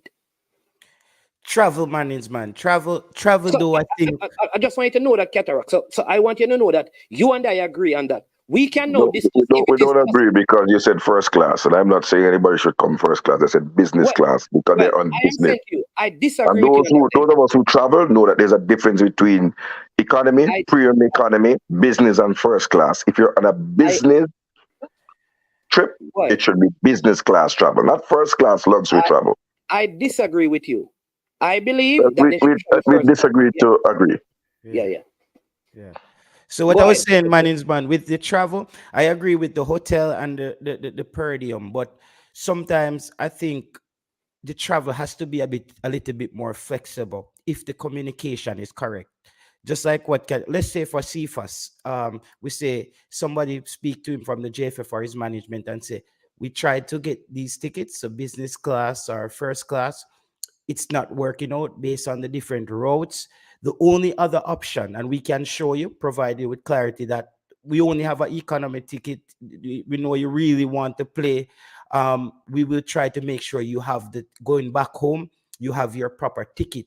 But if you can see with us just to get you here based on the situation, I believe that some players would do that for Jamaica if there's a good line of communication. So management, no, this is why it comes back to why I say to you that clarity was important, because the people them know say you are going to an organization that lacks clarity. So this is what it comes down to now. Let me say this. You see what you just said? Yeah. I totally agree with you. In other words, here is what. And I think this is part of the issue. If I am an agent, let's put myself in an agent, and I say I represent the players who leave from Jamaica playing in Europe. And I see, for example, and a lot of this is a reality many places. And I see Andre have sons who play for Trinidad. And I see like Mikel Antonio, Ethan Pinnock traveling. The first thing that comes to my mind is this. I want the same for my player as they get for theirs. So the moment you begin to do, I like the idea, the moment you begin to do that, here's what an agent says. If that man travel first class or business class, whatever, I want that for my player. So who do you, unless all the players come together, and say, right? Unless all the players answer, listen, show us the budget and whatever you can afford for all of us to be comfortable, we will. Just explain to us, which would be a good idea, because what you don't want to do is one man sacrifice and go economy, and the next man no make no sacrifice and go business class. Yeah. Brethren, I keep on telling these people, Yeah. I don't have any post to lose. Yeah. Lord have mercy. You explained it now in a way as well, like that makes sense, and we see where that can make a problem. I was just trying to come up with a minor solution. But Jay Taylor, and I am being transparent, right? Because I was really upset and offended by what happened. But Yes. Manny, I'm just gonna ask a question first, then I'm gonna say it. The release for the player have to be sent, is it 10 days or 14 days prior to the start of the international window? The first, so how it works in international football is number one, you are sent an initial letter and this is sent to know more than the final 23. It can send to up to 40 players. It's a notification. So this is how the process works. That must be sent within 14 days. So you're notified so that if you make the final 23, you're sent the confirmation 7 days. But the club is duty bound to release anyone who got the notification, even if the confirmation. So for example, a player who was not in the initial squad, if 2 days before a player gets injured, the club is still duty bound to release once the initial letter was sent. Okay. I'm learning that. So there's 14 and 7 days, right? Which meant that 7 days. Sorry, let me just add to this. You remember when Greg Lee Club said that he got the notification, but not the confirmation. So sometimes the notification, and I think that happened to Hector, I think in the window before this as well.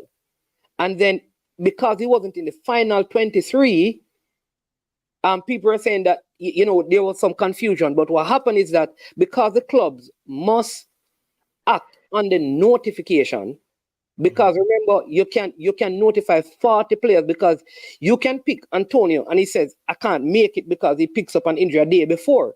FIFA don't want you to be in a position, and Andre, you can answer this because you probably have dealt with this, and I'll let him explain. You can have 4 players injured or 4 players restricted before, and if you never notify the clubs, you cannot then go and give them a letter now just release the players. You will be. So you have to notify more players than you actually need for your 23 in the event that something happened. This man saying that don't make no sense.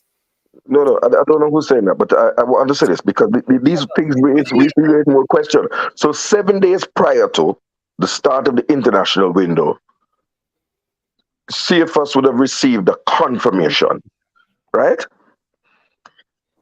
That confirmation, which is accepted because you would have accepted the notification and said you will take up the offer.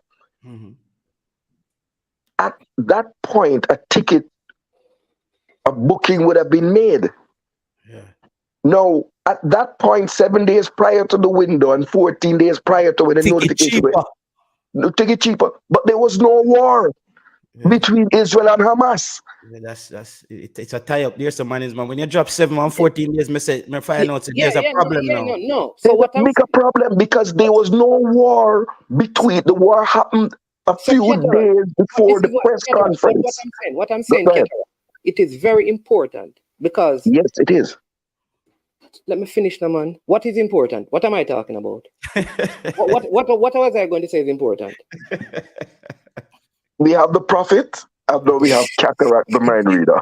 You are going to say that it's very important that the 14-day notification. No, Cataract. That's not what I was going to say. Well, I will leave it to be only one prophet out here. Yeah. And then I'm going to let Andre speak on this. Here's one of the things that Ryan does that is important. He does it especially with sound clips. Here's what he does. He normally gets the sound clips and he plays the sound clip, right? And he says, this is what has been said. So here's my thing to you, Cataract. You have said it is in the newspaper, and up to this point, you cannot give credit to who said it. You said it is someone at the JFF.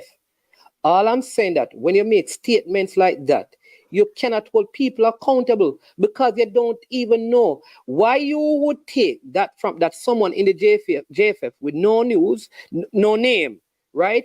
So you can't say, well, why would Mr. Chung say this? Why would you don't know. So what I am saying to you that what we need to find out, or what you need to find out, is who from the JFF said that the reason for it is because of the war in Turkey, so that person can be held accountable. But if you're saying there's an article and you don't know if it is a quote or it was paraphrased, remember we have a couple of those things in the newspaper recently, even with the coach, where the newspaper actually printed something that they actually paraphrase.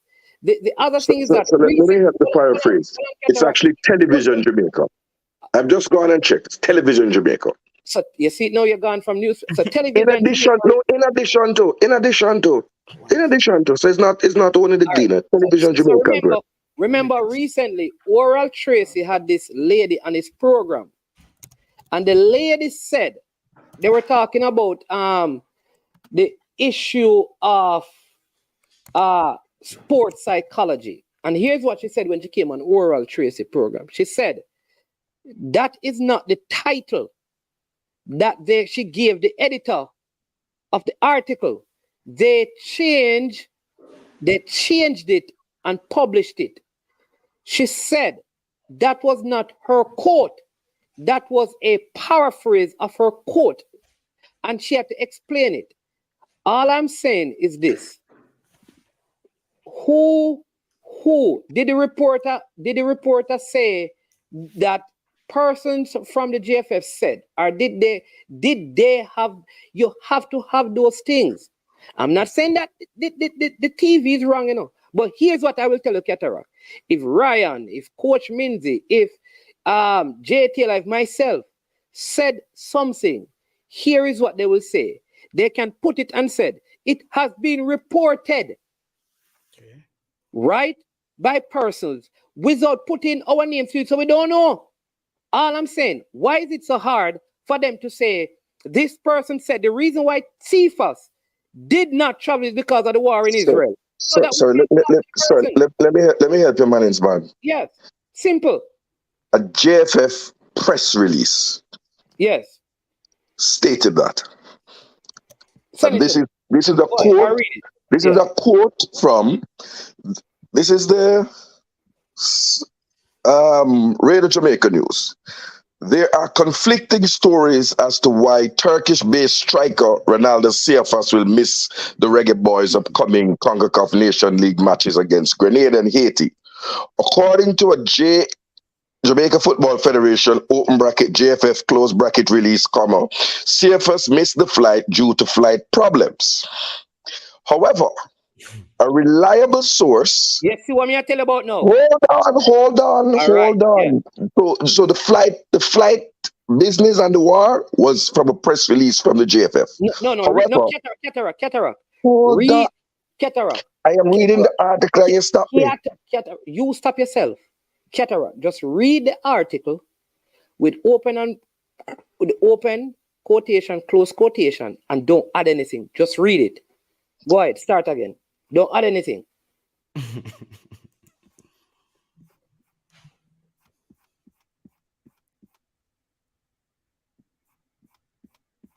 Cataract. Cat has got his tongue. Cataract can't read it without saying anything. No, you told him to read it without saying anything. Sorry. Read it and say something, Cataract. But man is man. You see, just to wrap up what let me just say this, people. Cephas and I, and Cephas agent, anytime we talk to him, we get along. And listen, I was so disappointed. Me as Hold on now. Let me just read it when and he we all wasn't know. there. All right, go on. No, However, man, a reliable source. Start from the beginning. Lord have mercy, you're a pastor, not a teacher. God, No, you're pressuring the students. No, but the first sentence is really bad. No, Let man. me go. There are I want- conflicting stories as to why Turkish-based striker. Cataract. That is not where you started originally. I want to record you because, and then I'm going to read the article. So I want you to. You're going to record me? Okay, let me start. So I want you to read what it says because I'm going to read it. You know. Radio Jamaica News. Home. Sports obituaries. Latest news. ATL. Conflicting reports about CFS absence from the Reggae Boyz squad. And there's an apostrophe after the CFS. 10:41 p.m. Tuesday, October 10th, 2023. There's also a picture of Reggae Boyz CFS. Jeez and peace. All right, Cataract, if we're going to go through that, let me read it. Let me read the article. Yeah, go ahead. Cause Cataract, I trivialize me thing, our brother. That's why. Yeah. That's why you're at this place, brother. Let me read it. All right, people, it says there are conflicting stories as to why Turkish-based striker Ronaldo Cephas will miss the Reggae Boyz' upcoming CONCACAF Nations League matches against Grenada and Haiti. According to a Jamaica Football Federation release, Cephas missed the trip due to flight problems. However, a reliable source told Jamaica Sports that no ticket was bought for the striker, as the business class ticket, which was requested by his camp for him to fly from Istanbul to Panama, was deemed too expensive.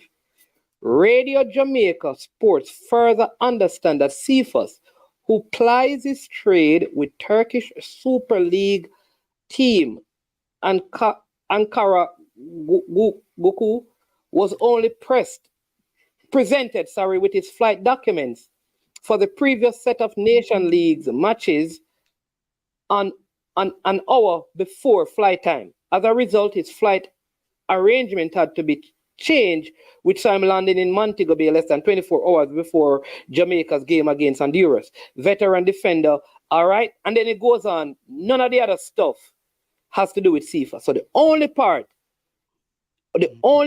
in this, there is no quote from any representative in the article from the JFF. Let me read the press release. They quoted a press release. They don't quote it, Cataract. A quote when you have open and close quotation. Where is that? You saw that in the article? I just saw the article. Let me go again. The article says, according to a Jamaica Football Federation release, CFS missed the trip due to flight problems. So, Cataract. So what you should do, hold on now, what you should do is... I'm going to read the press release now, because I have it. The point I'm making to you, Cataract, is when they're quoting someone or something, it is an open and close quotation. What you have to take what is there as paraphrase. So we have to be clear to the people in the Cataract. So let me say this now. All right, this is what was there. Oh geez, where is it now? Yeah. You want to hear the other side of it now? All right. So this is what was from, because what the release from the release that people are talking about was something that was posted on the JFF Instagram, one of the social media platforms. It says, and this is what it said: Dujan Richards has been added to the Reggae Boyz squad ahead of upcoming matches against Grenada and Haiti in CONCACAF Nations League. Javian Brown is out due to injury. Adrian Mariapa out due to personal reasons, while Cephas is out due to flight challenges. That is what the quote-unquote release said. So this thing about war in Israel was not said by the coach or anyone. That's all I'm saying. Does that make sense, JT? Yeah. I thought that was said. I didn't know. Hold on, J. Taylor. Let me quote Livingston Scott, okay, of the Jamaica Star. which is a separate media house, right? Yes. Oh, wow.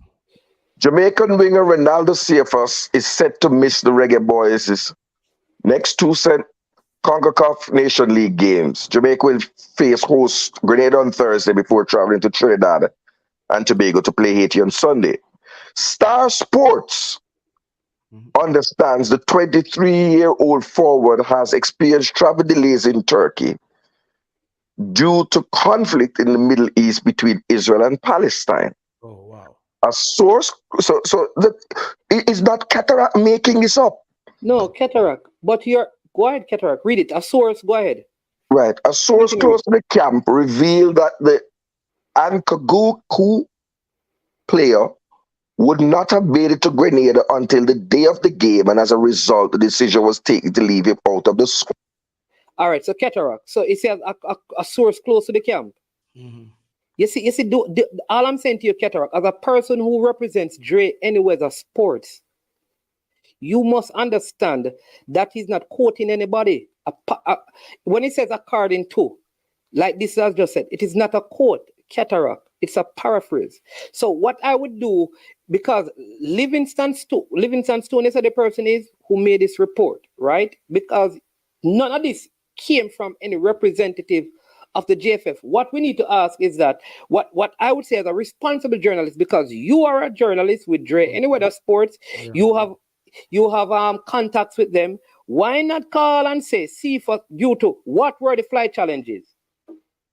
And if they tell you it is because of the conflict, then you can bring it. You are doing what is called a filibuster, because here I'm going to go, and people read the star.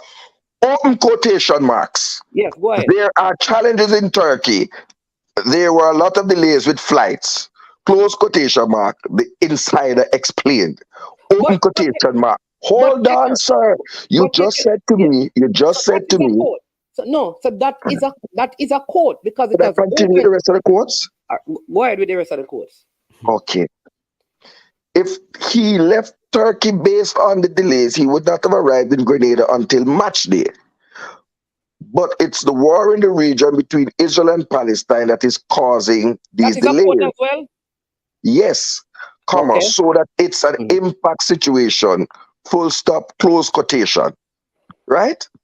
All right. So you see, there are two different things. If you understand the English language, you will realize you're doing two different things. Yeah. One is according to Livingston Stone, I think his name is. The other one is Livingston Scott. Livingston Scott. That was the star. Not only that, he's saying, close to the camp. Here is it. And here's not the players' camp, you know. No, not the players' camp. First, no, man, fine. I'm not trying to bring down the person. That is him, right? But inside. Yes, Andre. Let me just add this, and then Andrea, I really need you to come in. All right, Cataract. Here's the thing. If at the point when I got involved, if Cephas came, he would have came in late. Whatever decision was made, right, either to work with the present ticket or to change the ticket, whatever that is. That's not my portfolio. When I got involved in the process, if he were to leave at that time, so he would have gotten there, like late the day before the game to play the game, right? This is the final game against Haiti. So the game was on Sunday, so he would have gotten there like Saturday night, not able to train, but then he would be available for the game. Maybe that could have been done. That is a coach's decision. And it was that the coach and his agent said, listen, it doesn't make sense. Let's wait until the next camp. I don't know. That is a coach's decision.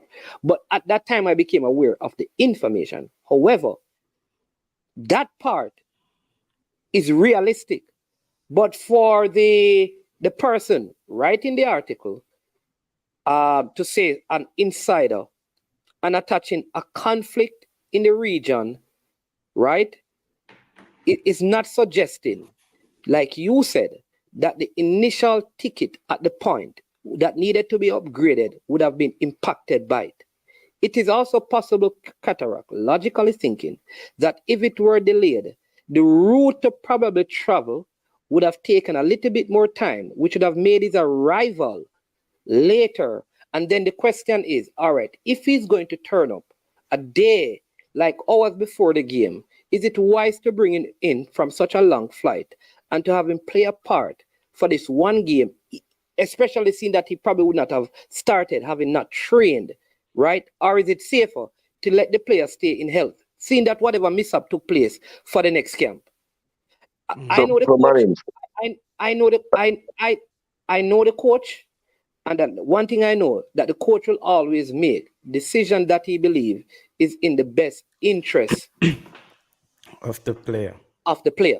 And so if he believes that, listen, if Cephas comes in at this time, right? At this time, it would have been difficult for him to really, time change and all of that, get in and play crucial minutes. So listen, it's too late now. If we had him from before, maybe he would have started. It's too late now. He's going to come in late the Saturday night. The game is on the Sunday. Let's just let him stay. I can see the coach saying that in the best interest of I'm saying to you, I'm not speaking on the coach's behalf, but knowing the person, he would make a decision in the best interest of the player. And I could see him saying that, okay, I am not going to call him into this position. You should have gotten his ticket long time ago. Consistency, though, management, because the coach, that's where because they did that with Shamar. Shamar came in at night the day before and played the next day as well. In the previous window. The day before? Yeah. In the previous window, yes. He came in the night before. Yeah. In the previous window. Right? The day before. In the previous window?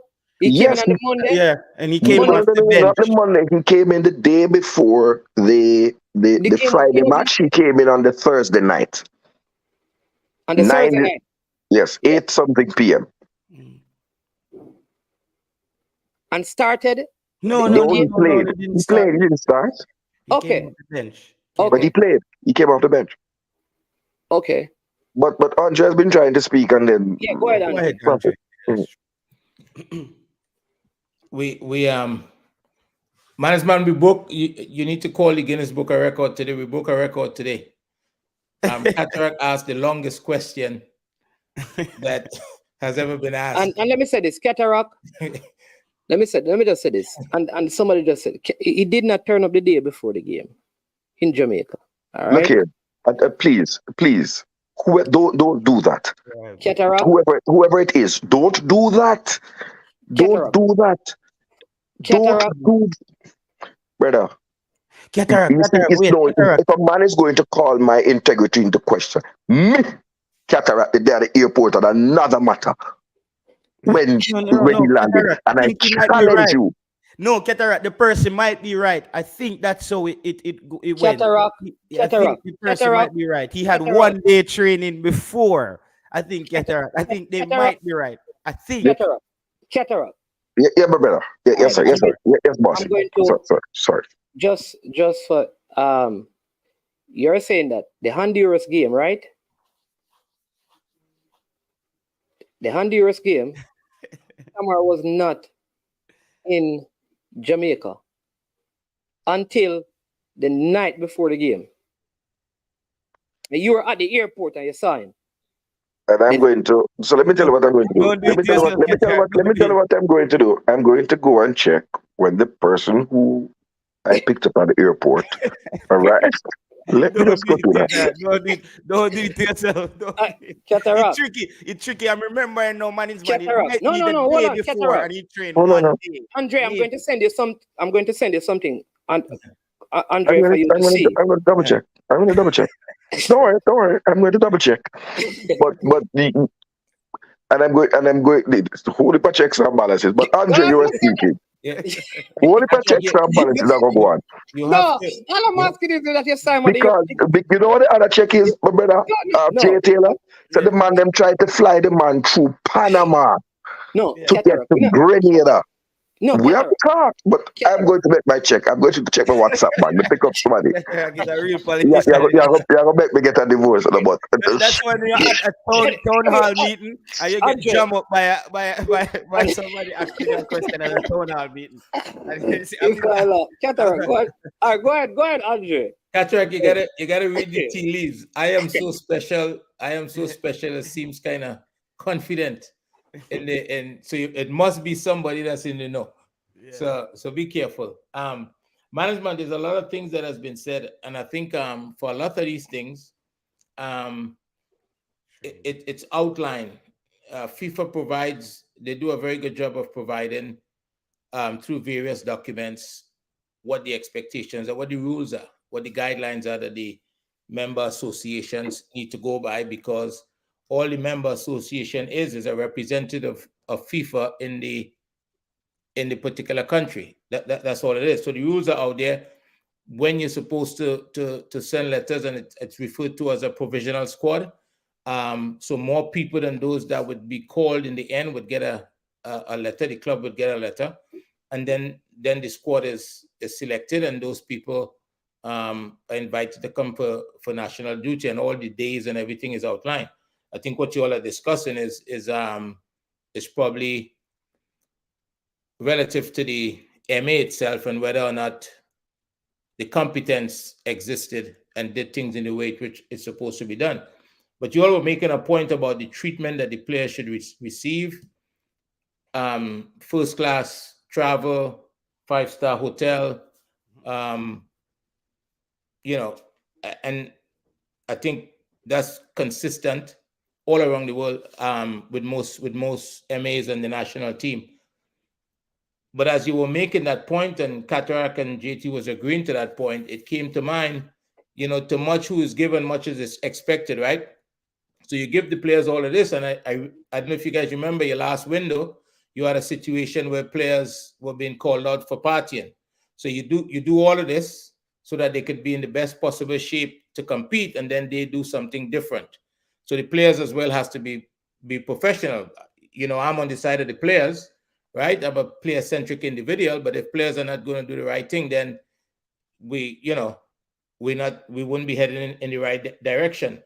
And the last thing that you guys just went through with the newspaper and whatever, I learned a long time ago, and this has to do with reading.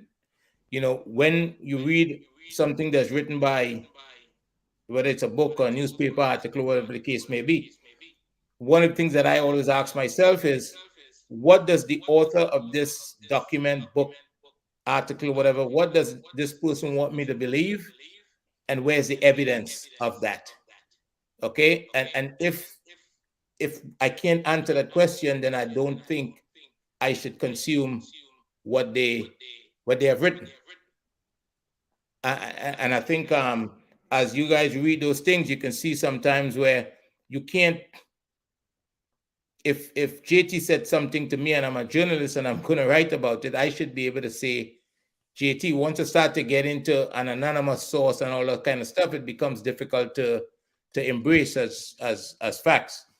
But I think the conversation about the player and why the player didn't come and whether the player had a ticket and whether it's supposed to be first class and all that stuff, I don't think that has anything to do with the rules. Without hearing Andre. Say it again, please. We are hearing Cataract. You're not hearing. He's gone low. Okay, No, let me jump out and come back in. Cause notice he muted my mic and then I don't know if you interfere with Andre for here. Cause I don't mean to. Jump out and come back in. Hey, keep play your language on the show. You go. Yeah. I was saying that everything that you guys talked about surrounding the player, I think has nothing to do with the rules. I think the rules are clear. Everybody have access to the rules. I think it may have to do with how things were handled in the end. And even in this window here, him showing up on the day of the game, if I remember well, Mikel Antonio was not there for the first game and he showed up only for the second game. So is it, I think management saying is a decision for the coach, and the coach probably made the decision that he want to have Mikel Antonio, but maybe this situation, he doesn't want to have two players in that situation, right? Where he don't have them for both games. And I don't think anybody would know unless the coach shares that, Yeah, and Mikel Antonio actually came in not the day before the game. No, he was there for one game. Is what I'm sharing, right? Is that correct? Yes. Yeah, he was there for one game. So maybe Shamar could have been there for one game too. But I'm not. That's the coach's decision to make. Yeah. So let me help Cataract, right? So we played Honduras the Friday. Remember? Yes. All right. So He and for one bit, it was Wednesday night 8:15 p.m. Okay. Right. Yeah. All right. And what It happened Wednesday is night 8:15. I check my WhatsApp. okay. All right. And so he had a session. He and Demarai Gray, who also came in, had So a we session. don't apologize when we make mistakes. We don't apologize and things. we just I move said on. I'm correcting myself. Yeah, but okay, gentlemen, I'm sorry. There's 200 people watching. Oh, 200 people. I'm sorry that I got the Shamar. I got it wrong by 24 hours of Shamar's arrival. Apology accepted. I apologize. But I want to beat you because you are saying that because of players, it is reported that there was some partying, that for the next window we must put them in the back of the plane. No, I did not say that. Me? Yes, that you're suggesting. No, I'm not suggesting that. And I also want to say to you, hold on, I want to say to you also, I'm not suggesting that. is that you are misquoting me via management. I have no time said players should go in 5-star hotel because that's luxury. I have no time said I didn't say you said first class. No, it's the other guy. Is the other guy who's talking? So Andre, I'm speaking to. Andre. But I never said you said that. I said it was part of the discussion. Management said that. Yeah. And I am saying to you that what I said was standard business class travel and business hotel. So I don't expect them to be staying at a hotel on a back road. I expect that business class is generally 3-star to 4-star. Right? That's generally accepted business class. You're picking a fight that doesn't exist. No, so I am just saying what I'm saying clearly. But I'm also going to point out that this is you said that we have to ask who the author is. I quoted three.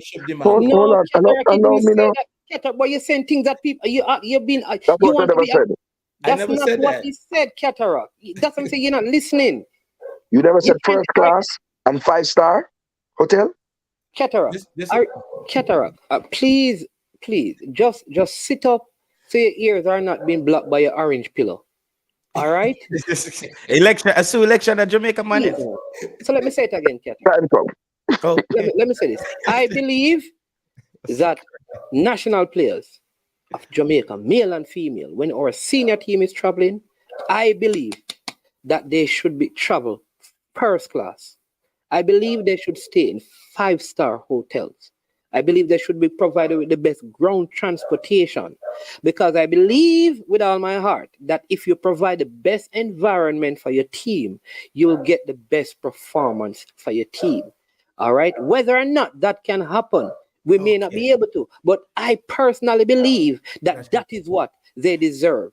I've said this before years ago that maybe the sport ministry need to get one of the old Air Jamaica plane to buy and have a plane that is for our athletes. So when our track and field stars are going to the Olympics, we have our own plane, Jamaica Sports. The English cricket team were very upset. They got flown to the World Cup in economy. So this is not just with Jamaica. Flights going to certain regions can be quite tricky. But and the person who wrote that article as well, they don't seem to have the geography down, because I didn't know that Israel was. Because for what I know, Turkey is closer to Europe, so I'm thinking they could have even flown. Turkey is in Europe. Yeah, they could have flown the player to Brussels or to the UK and to Grenada. Or I'm just saying, is there? Jay Taylor, it's not only one article, and that's what I wanted to respond. And I did say to you that I was not hearing, Andre. You heard me say that I was not hearing. Right. Yeah, but you came Are, out are, So are I you want to be. I are just you want to done? be clear. No, So no, let me say. So Cataract, I believe, like man is man. Go ahead, sir. hold on. Our call online, and it is his birthday, right? You are here with Soji, Cataract. The no, problem no, with no, our no. Hold on. Just let me say that, and then Soji can come in. I just want. And I believe that players should get business class travel and stay in a business class hotel, which is 3 to 4 star, awesome, not luxury, awesome, etc. I awesome. also have intimated that I heard in when I look back at the WhatsApp and when I made the pickup and saw Shamar at the airport, it was on the Wednesday night before. The game was on Friday, and he did in fact. So that was 24 hours before. Would have been not the 24 hours, but it would have been before the thing, right? However, when you come back from the call of Soji, happy birthday, I want to look at the fact, Jay Taylor, that the route that is being suggested, that the flight to Panama, from Istanbul to Panama, Panama to Port of Spain, Port of Spain Cataract, to Grenada, you we'll just address again. that when we come back. All right, Cataract. I'm going to tell you again. You are not the person responsible about what we're going to address next. Oh, no, I'm not. I'm not. I'm sorry. I'm sorry. Thank you very much. So don't tell the people that. That will be hidden from the public. And got the last thing, man, for the people who are laughing at me saying that Turkey is in Europe, technically Turkey is in the Middle East. They want to be in the European Union, and that's why a lot of European Union countries don't want. They think Turkey is actually not Europe. So for the people who are laughing Kind of at me, Asia, kind of down in Asia minor, they say kind of thing. Yeah. But Soji is online. And Cataract, just please, just mute. All right. I don't want you to just hear this time around. I'd appreciate it if you listen, because we know you're hearing. The issue we have is the listening part. So please, all right, just we would appreciate if you listen. All right. And So try that, your best to understand. yeah. Soji, happy birthday to you. How old are you now? Yeah, man. Thank. 54, man. 54 strong. So, Soji, hold on, you're 54 for real? Yeah, man. Sometimes I really don't believe, honestly, Soji, that you're 54. When I hear about the amount of kids you have, I don't believe that you're 54. Yeah, man, I'm 54, man. About 1969. All right, then. Yeah. What may I say?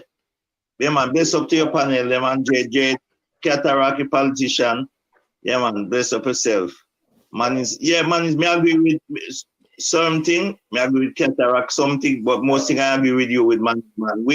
I think the players, them should stay in 5-star hotel. I agree with that. Fly first class. When you treat player good, you get the best out of them, Cataract.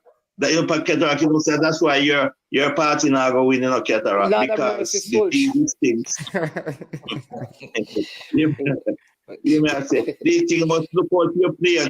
People that doing great job for your Cataract. Treat them good and you get the best out of them, Cataract. Man is man, I try if you treat them and them good, Cataract, and you want a short and pan them, Cataract. No, I said business. I said business class, sir, not economy. I said business class. Okay, yeah, but first class when they can stretch out on their bed when they coming from England, especially players them from England, it doesn't can relax. A 9-hour flight is a long flight, Me I talk about the man that come from England. We have to stretch out on bed. You know when him peeing up and stretch out when they come off by plane after them long journey, man. But CFS was coming from Turkey, and they put him in economy. So you are agreeing with me? And that was a 24, and the shortest flight, Jay Taylor. That's what I said to you, Jay Taylor. This thing I need more digging in, brother. No, it was a great point. Remember, this is why I'm on the show with Man's Man. To Panama, Andre. Mm-hmm. Because the direct flight, because I look at it the Monday, because the first thing I do, I go on Expedia and Google Flights, and there were seats available from Istanbul to Miami, Grenada. There were seats available from Istanbul to New York, and New York to Port of Spain, and then to Grenada. That was 28 hours. But I'm sure Right? there was a difference in the price, right? I don't know what they talk. The price was $1,950. For both? No, not both. Sometimes the federation take the flight that would cost less. Yes, and I'm saying if you're trying to fly the man them around West Bromelia Avenue, JTL, to come to Jamaica or to come to Grenada, it's going to be a problem. Of course, the man is going to arrive the day of the flight, the day before the match. So you're saying that the flight had many stops? I'm saying what is being proposed when the word Panama came up in one of the articles, and I quoted two different articles, Jay Taylor, the Star, the Gleaner, and a Television Jamaica report, right? So there were three different, not only the Star report, there were three different reports on the issue.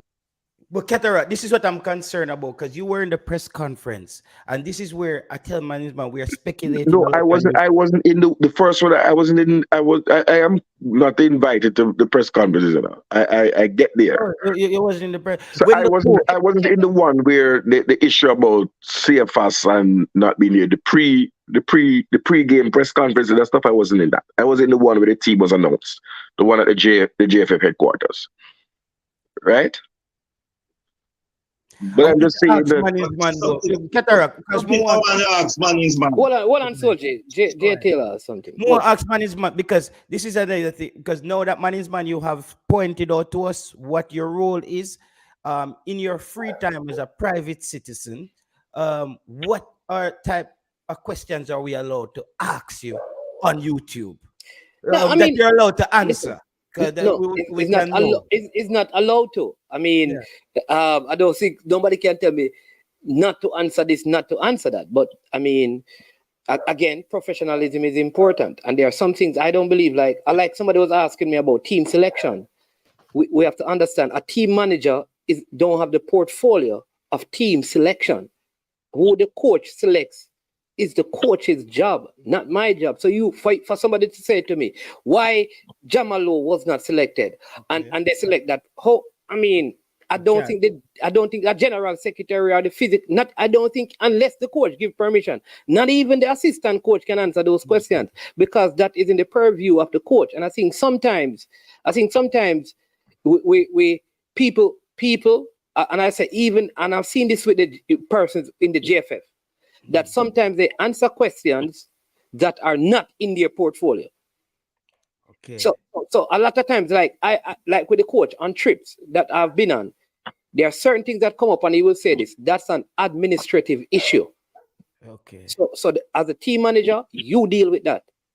But so management, you see why it's important for us to know your portfolio. I mean, I think a lot of people know. I don't know. Like, I mean, the assumption is right. Like Andre, for example, I think because he's involved in football, and the people involved in football know that Brian Maitney is a manager for Mullines. Whenever I ask Brian about teams, he doesn't answer, because he says, "Well, he has to get his coach on."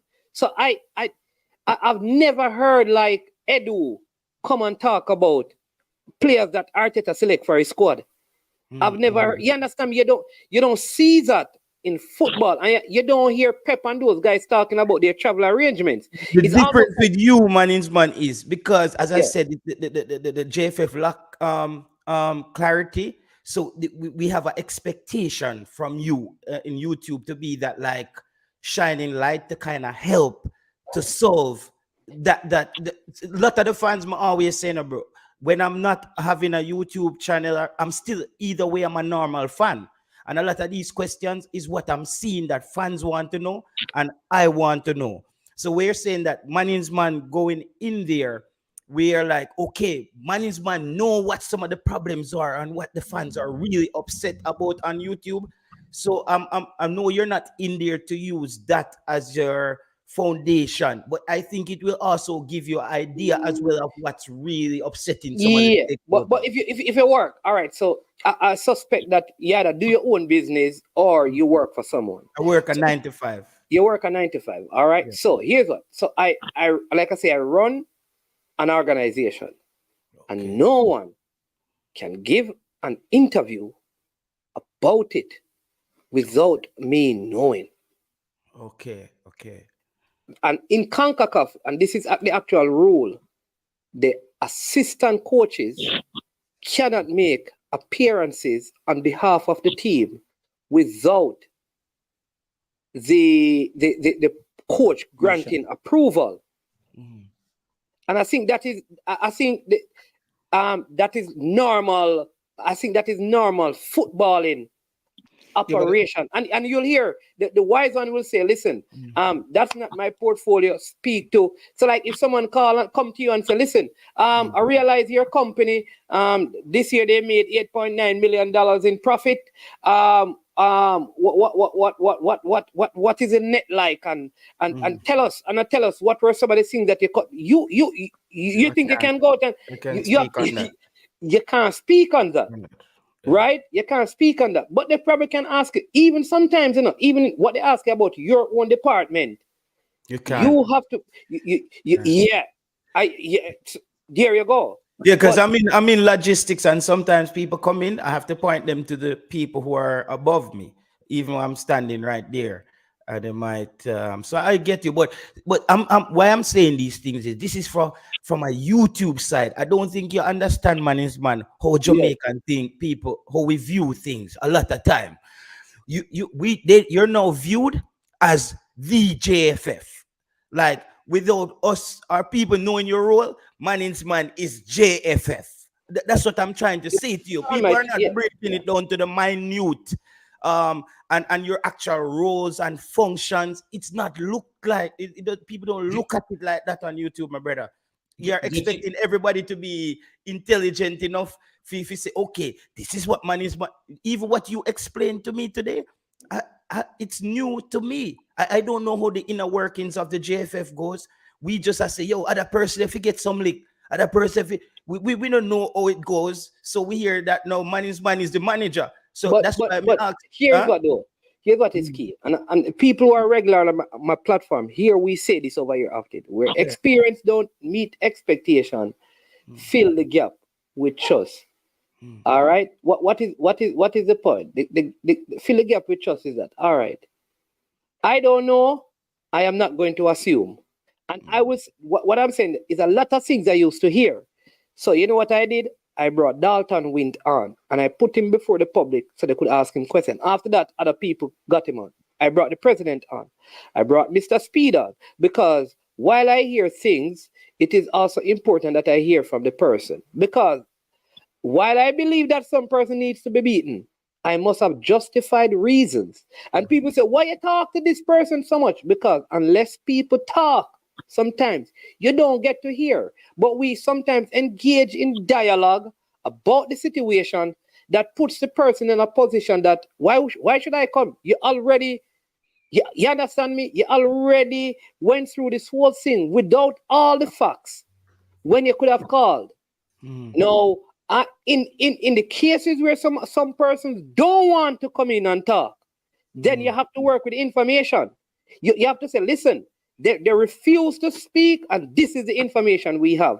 But I believe that I should not come on my program and have a 2-hour discussion about Jay Taylor without having a conversation with him. Now, if he says, I'm not going to talk to you, I'm going to say, this is the information, I'm going to go work with it. It's up to you after that. No, man, the difference is no. You see, the difference is no. You talk about you see the JFF Mannings man, or the people them see it. Me just a give from a fan's perspective. You in the working with the JFF right now, Mannings man. Yeah. That you're them now. Can I ask you a question? Yeah. I'm hearing, and correct me if I'm wrong. What I believe I'm hearing is that management started on YouTube and he was having conversations about things about football and things within the JFF. And he's now decided to serve his country by helping the JFF with the senior team on whatever window during the international window. And you're saying that the expectation of the public, I'm saying what you're saying in a different way, is that he was supposed to become the spokesperson for the JFF, or bring the information of things that's happening inside the JFF to the public. Is that what you're saying? No. What we're saying is we wanted to know what's Manning's man role and in what capacity he's functioning, so we know if when the beating start on YouTube, if it's Manning's man, because sometimes JFF, you see, I agree with Manning's man. If it's the whole JFF, I get the beating, because I like to break it down to the individual.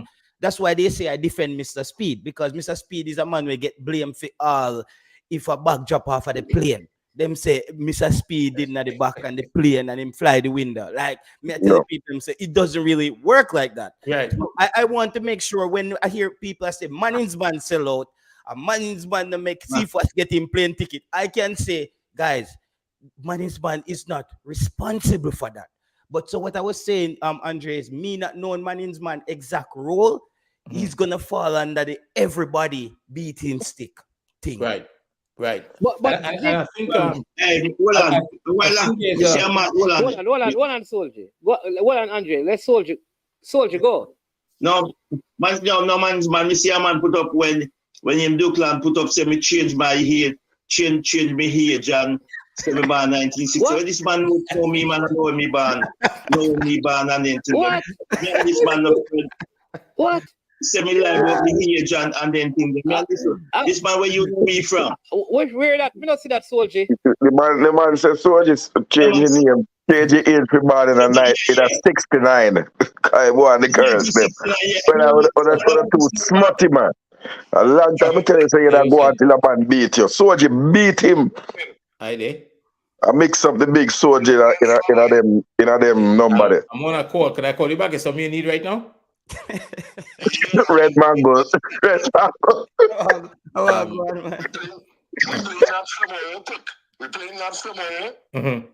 You have to mute the mic, because we hear the whole of the of Trinidad.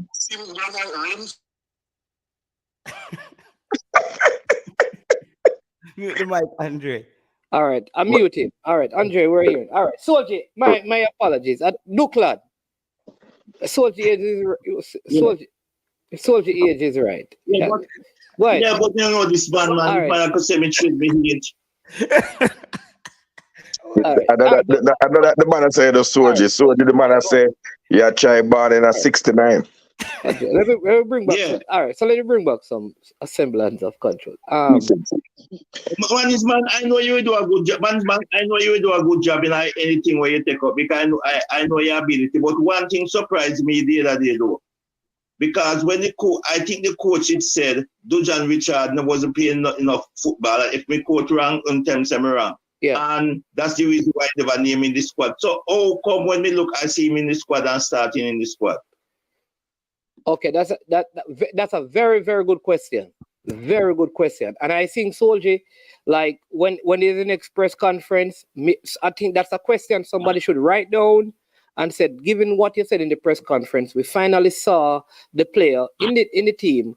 What led to that? I think that's a good question and a reasonable question to ask at the press conference. That is what Ketara need to write down. No, but Manning's man, you first of all, at the press conference, we're restricted to 2 questions. So let that go on. So why that hold on. I am suggesting that when the coach and the press officer return on the island, which they should have by now, that a press conference is held where members of the local media can query about the past international window. The coach is back in Iceland. So he comes back for the next window. So what is wrong? Like you look like, oh, that is not supposed to happen. He's not supposed to go to Iceland. That's supposed to happen. So Cataract. That is politics. That's why I'm glad man is a man with fear and so forth. The man said this man wasn't playing enough football. That's why I never name in the squad. And when I look, I see he's starting the squad. After I never name in the squad. So Martins, I would certainly have liked to know that where we have less than 4 weeks between, or about 4 weeks approximately between our next window. I would have loved to know that the coach was in Jamaica. Doing what? Doing what? All right. In Jamaica, doing what exactly? What would you prefer him to be in Jamaica doing? Only to Cataract Sound. Just not to listen to Cataract Sound. Cataract like mixer. Let me say it factually. Hold on, Cataract. I recall. Hold on, and Mr. Man, because they say the sound thing, you have to remember what a man play and who dance and right. So when you play something, I recall when Paul Hall was seeking the job permanently. One of the things you were told was a sticking point, Andre J. Taylor. Yeah. Was that he wanted to live in Miami and not on the island. You recall that, J. Taylor? I thought they said it was staying in England and continue working. Okay, but maybe I got that one wrong. I'm not sure either. But not on the island. Maybe I did. But I'm just saying, if there was not a substance. Hold on, man. Cataract, what you just said is indicative of the present situation. Let's go exactly what. I'm going to work with what you just said about Paul Hall. Where you said Paul Hall wanted to stay? My understanding that he didn't want to. He wasn't going to reside full time in Jamaica. He was going to not reside full time in Jamaica. Yes. In Miami, but he wanted to be in Miami. That's what you said. Not in Jamaica. Miami. I'm saying not in Jamaica. Not in Jamaica. But you mentioned Miami. Did you mention Miami? I withdraw because I withdraw. He did not want to reside full time in Jamaica. Yeah. All right. So let me just say this. So, coach, the coach just had a week, right? Because remember, before the camp, he was in Jamaica. The coach family is in Iceland. After the camp, he goes to Iceland to come back to Jamaica. Okay. What I'm asking you is that you have not answered the question. What would you prefer for him to come to Jamaica and do right now? The preparation for the upcoming November window, the Premier League has begun. The Premier League locally has begun. Right place. The local Premier League. Okay, the local Premier League has begun, and I would have loved my national coach and his assistants, because there are more games than one on a match day, to be engaged in looking at the talent on the island. And for what? For the November games? Yes. You really believe in all your heart, Ketterer, that the coach can find talent playing in the local Premier League now, while looking at people in England to fit into the national squad, and he should choose the option of probably not going to England to watch a game, but come to Jamaica to watch. You didn't say England, sir. You said Iceland. You said Iceland, sir. No, listen what I'm saying. The coach in Iceland, it's easier for him to go to England to watch a game, but you'd prefer him to come to Jamaica to watch the start of the Premier League before the November window to look for talent. I'm just asking you, It doesn't matter about they're asking what. Cataract, I think if it was the Guatemala game, I would understand. The coach because hold on, let me just answer Manning's man and done him. There were 4 local players in the last squad, domestic base players in the last squad. Really? Tell me 4 of them. Tell me the 4 of them. Base, domestic. Cameron Foster? Yeah. Demario Phillips? Yeah. Joshua Angley? Yeah.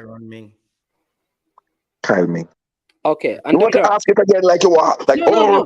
Cataract got one wrong.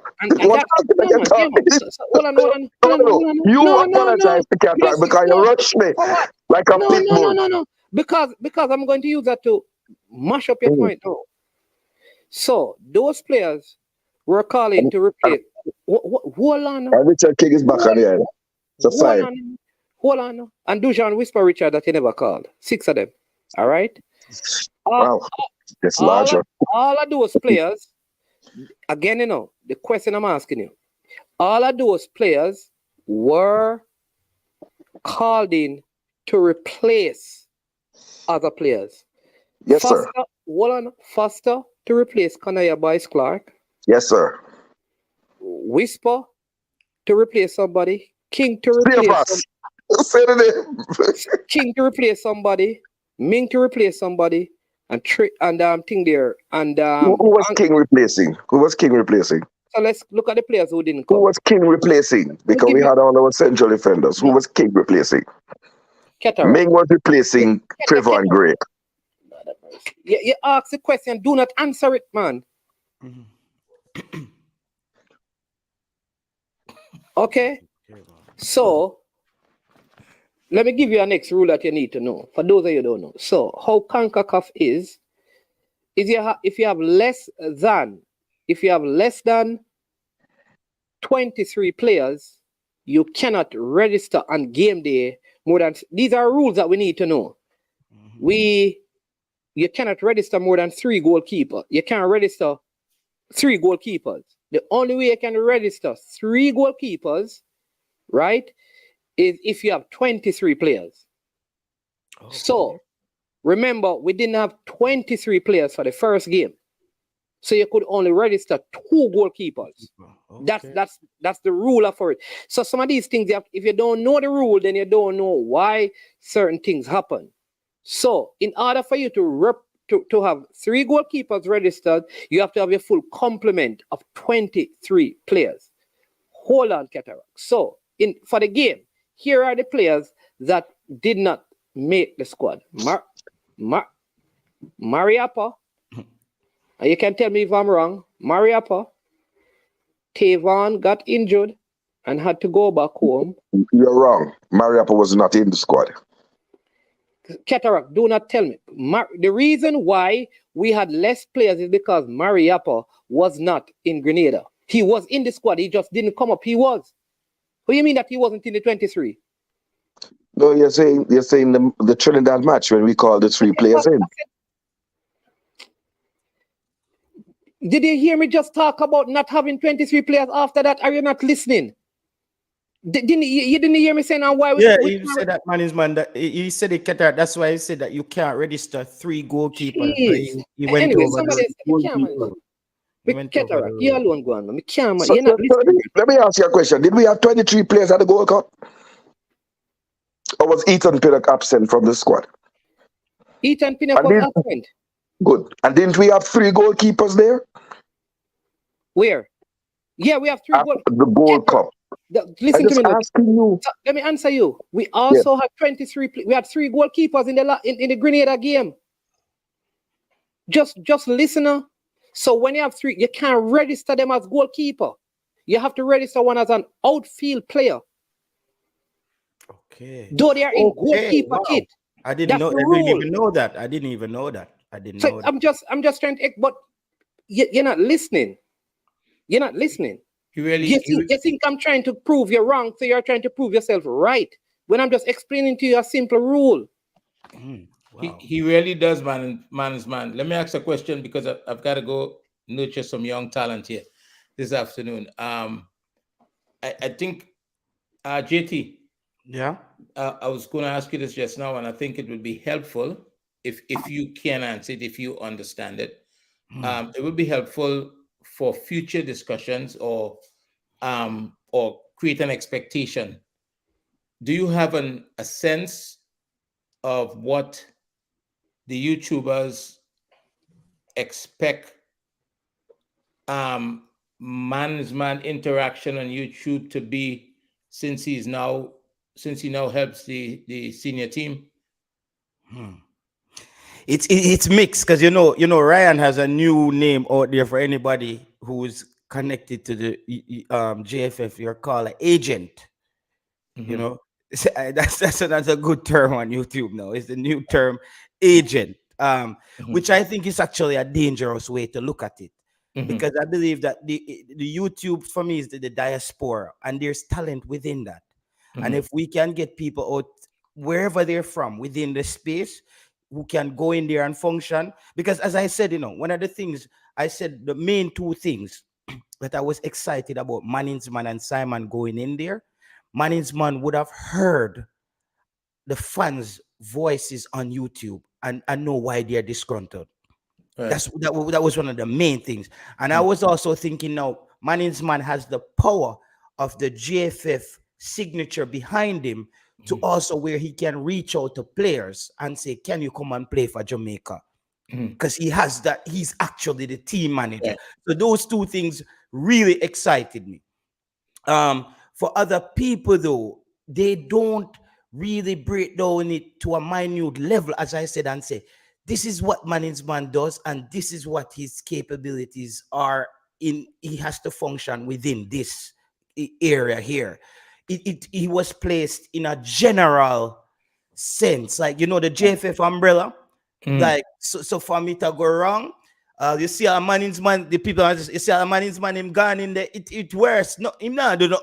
That's how the people them look on it on YouTube. I wanted to break it down to where, that's why I said to Manningsman, I need to know, though he said he doesn't want the credit, I said, we need to know when we said that's Manningsman is making sure that's working, or that's Manningsman hiccup, or he's just in there and we don't know what he does and he's just floating around, and it's the same noise of just the big umbrella of JFF now work. So I think yeah. Andre. Yeah. Andre. Yeah. What I'm saying to you, JT, what Manningsman really done since he going the JFF for a lot of person, but deal that he try to get these English players. And you have to give, you see, same cataract the way people may say this and that, doing a lot of scouting on the background towards the national team. Manningsman and cataract, but Manningsman reach out to a lot of these English players. Cataract will go around.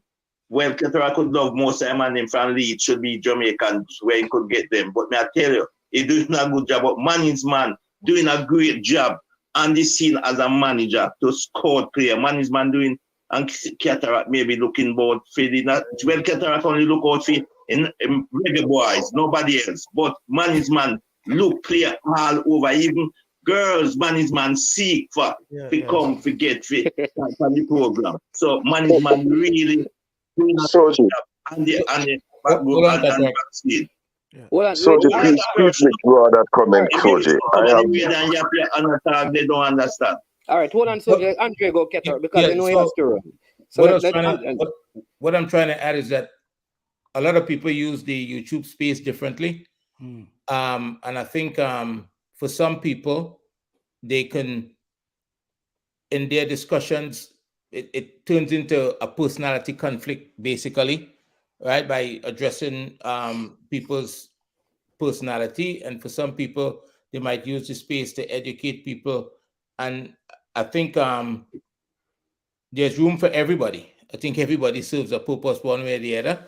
I think the expectation of the fan base, the people that listen, as to what they expect from Manningsman because he's now in that space, I'm not sure it's fair, because at the end of the day, if he's going to work alongside the coach, not everything he hears he can speak about. I think people should be able to. And we understand that. I understand that. So I think he would speak about. I think for the time that I've known, he would speak about what he can talk about. And sometimes people don't ask the question. Like just now, I can't remember the exact question, but Cataract asks. He talked for about 5 or 6 minutes. And then when Manningsman started to push back at him, he asked the exact question he wanted to ask, but he continued to talk. You understand what I'm saying? And he was answering the question that he was asking. Yeah. So I think sometimes people just have to ask, and I think among all the different platforms, I think people get, if the intention is good, they get a little bit, everybody produces a little piece of the Andre, I think Manningsman and Ryan as well needs to have a a conversation with that set of fans as well on YouTube. I'm just saying for the YouTube space and the diaspora, because the diaspora, so those fans also understand that it's not necessarily agent. It's more that this is man is there to do this job. So you Because think he should go on another platform and no, probably however, the discussion is I have no problem with that. I'm suggesting as well. You think if it would be helpful, it's up to him. Yes. I think it would be helpful. Okay, I have a next call. So let me just take this call because I think the person want to add to Andre's point, and then I'll call you back, Soldier. So that's to say it, Andre. Hold on, Peter. Just hold on a sec. Let me say this, people. All right. And no, hold on, Andre, because Peter, you have the sound in the background. So let me ask this because I said that I don't want to see. I want you to see, Andre. Just give me a couple of seconds, all right? No, I've allowed J Taylor to ask the questions. I've answered. Make sure that he was, it was sufficient. So my question is to J Taylor. Now, given your influence over people on YouTube, all right, given all the problems that you have seen, all the solutions you probably have imagined, concocted, however you want to define and determine it, how are you putting together anything from where you're at to help change the things that you can to make football in Jamaica for all Jamaicans, home and abroad, better? What I would say is Jamaica, a lot has to do with connections, and you spoke about you were in football before this, man, which I didn't know. So I'm sure you are known around the football space. YouTube, you have to understand not everybody respect YouTubers. Not everybody respect an idea from a YouTuber.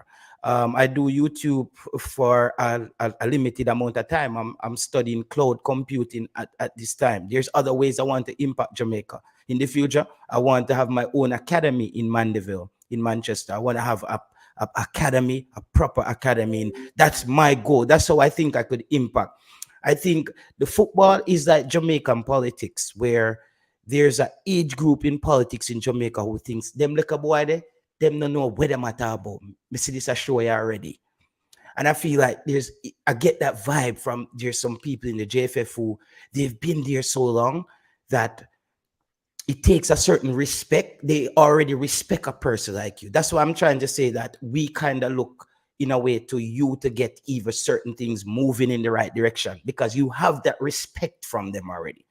Some of them see us as just people on YouTube chatting. They might say, JT him up there, chat off him out. And they're not going to just take it serious like that, man. So you have to understand. I said, OJ, you're assuming that the same way you believe they feel about other people, they don't feel this. That's an assumption you're making. You're assuming that because I'm there helping, you're assuming. Because you don't know, you don't know if they feel the same way, but because I'm helping to bring change, they may accept my responsibility, though they may not like my personality. You're unaware of that.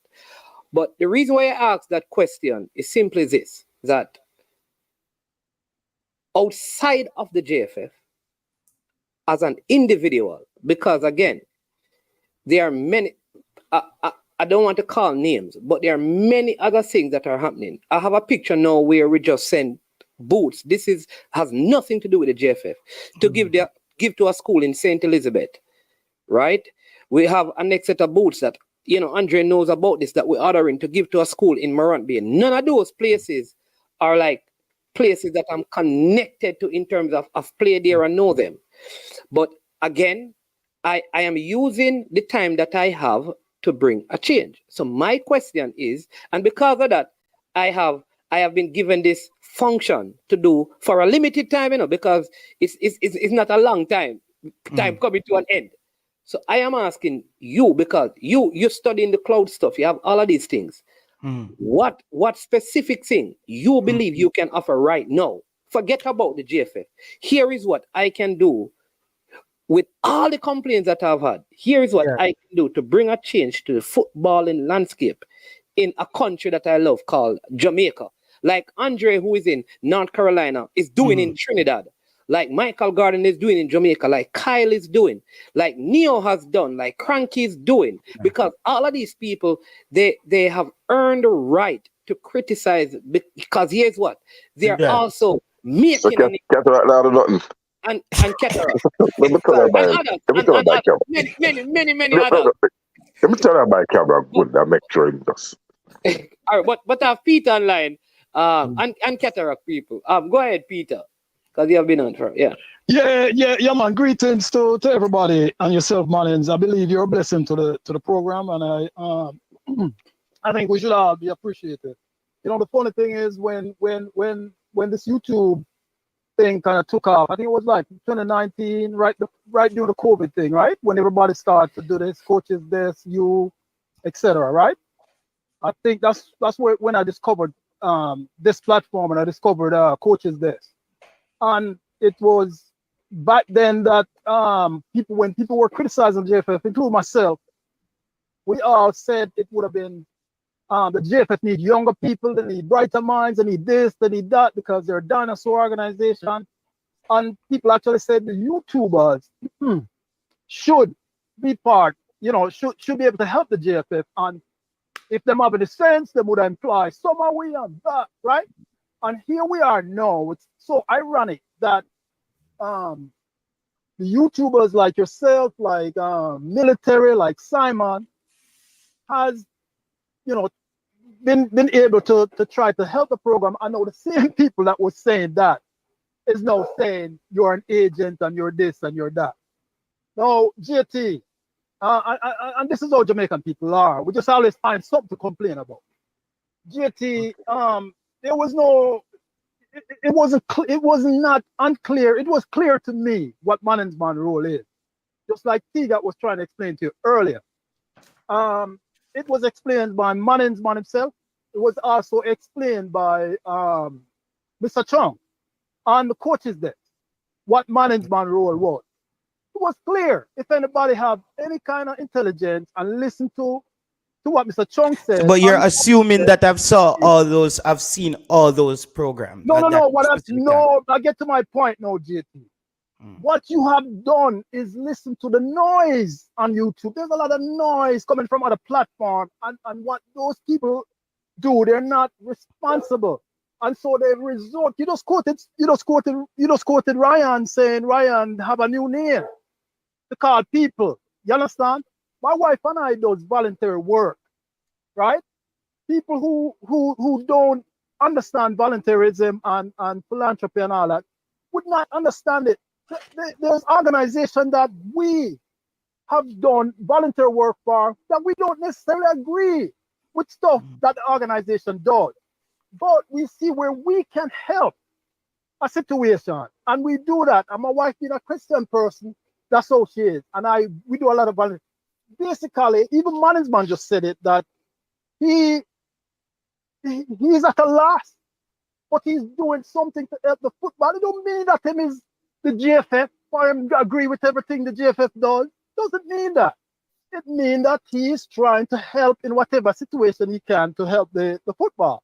And so we need to filter out the noise on YouTube and be more intelligent and not be a part of the noise. Peter, yeah, and I hear what you're saying. I think one of the things that I've been really good at on YouTube is bringing clarity. I've been one of the persons who's not afraid to ask any questions. I've been in press conferences where I literally ask questions where people are saying I'm banned from press conferences. That's what I do. I ask. I think that's what I do. That's like I'm here today. I'm here today to just say. So when the people come back on my channel, they can't ask me what Manning's man does. The answer is right here. I bring clarity to clear up the noise. And that's why I was saying with Manning's man going in there, Manning's man know what the people them are so upset with is the lack of clarity. That's some of the ways to help put out the fire. I said that to Dennis Chung on YouTube when he just came on. I said, Mr. Chung, you say if you can help to clear up the noise when it comes to clarity, and just tell the people, because they will have to accept. People might be upset because the JFF have to do this, When the JF says they don't have money to do this, I just said they don't have the money to do it. I never see the books. Man asks about something that why I haven't done this with Jamaica. Let's say for Jamaica. No, I didn't say why I haven't done it. No, yeah. It don't mean, I know what you were saying. You're not saying it in a rude way. You're asking me a legitimate question. Yeah. I have a relationship with the lady who's running the Jamaican consulate in Copenhagen, as well in Stockholm, Sweden. I was so shocked when they said that the kids couldn't get even visas in time to go to Sweden. I'm just saying, as a silly person, I'm going to Scandinavia. The first thing I'm doing is getting in touch with the Jamaican consulate there. And I'm just going to make sure, I say, how can you help us to fast track this? We get all the info to you and we go through you. Athletes rarely have difficulty getting documentation to travel. They're some of the safest travelers. They are even safer than entertainers. So for me, when I see in the JFF is the simple things that I think but that JTL, here's what I'm saying. You see, it's like your default position because you're answering a question, right? About what I ask about what you can can do with all your intelligence, with all your you know, what you can do. And it's like our default is the JFF though. Yeah, but man, this is what people in these areas respect. They respect you having that surfeit ticket or a badge from that organization. Hence, this is why I even said to Coach Devon Porter, I said, Coach, it would be so awesome if we could open up the Scandinavian region with Jamaican talent and some kind of collaboration. But people take you serious, man, when you work for the JFF.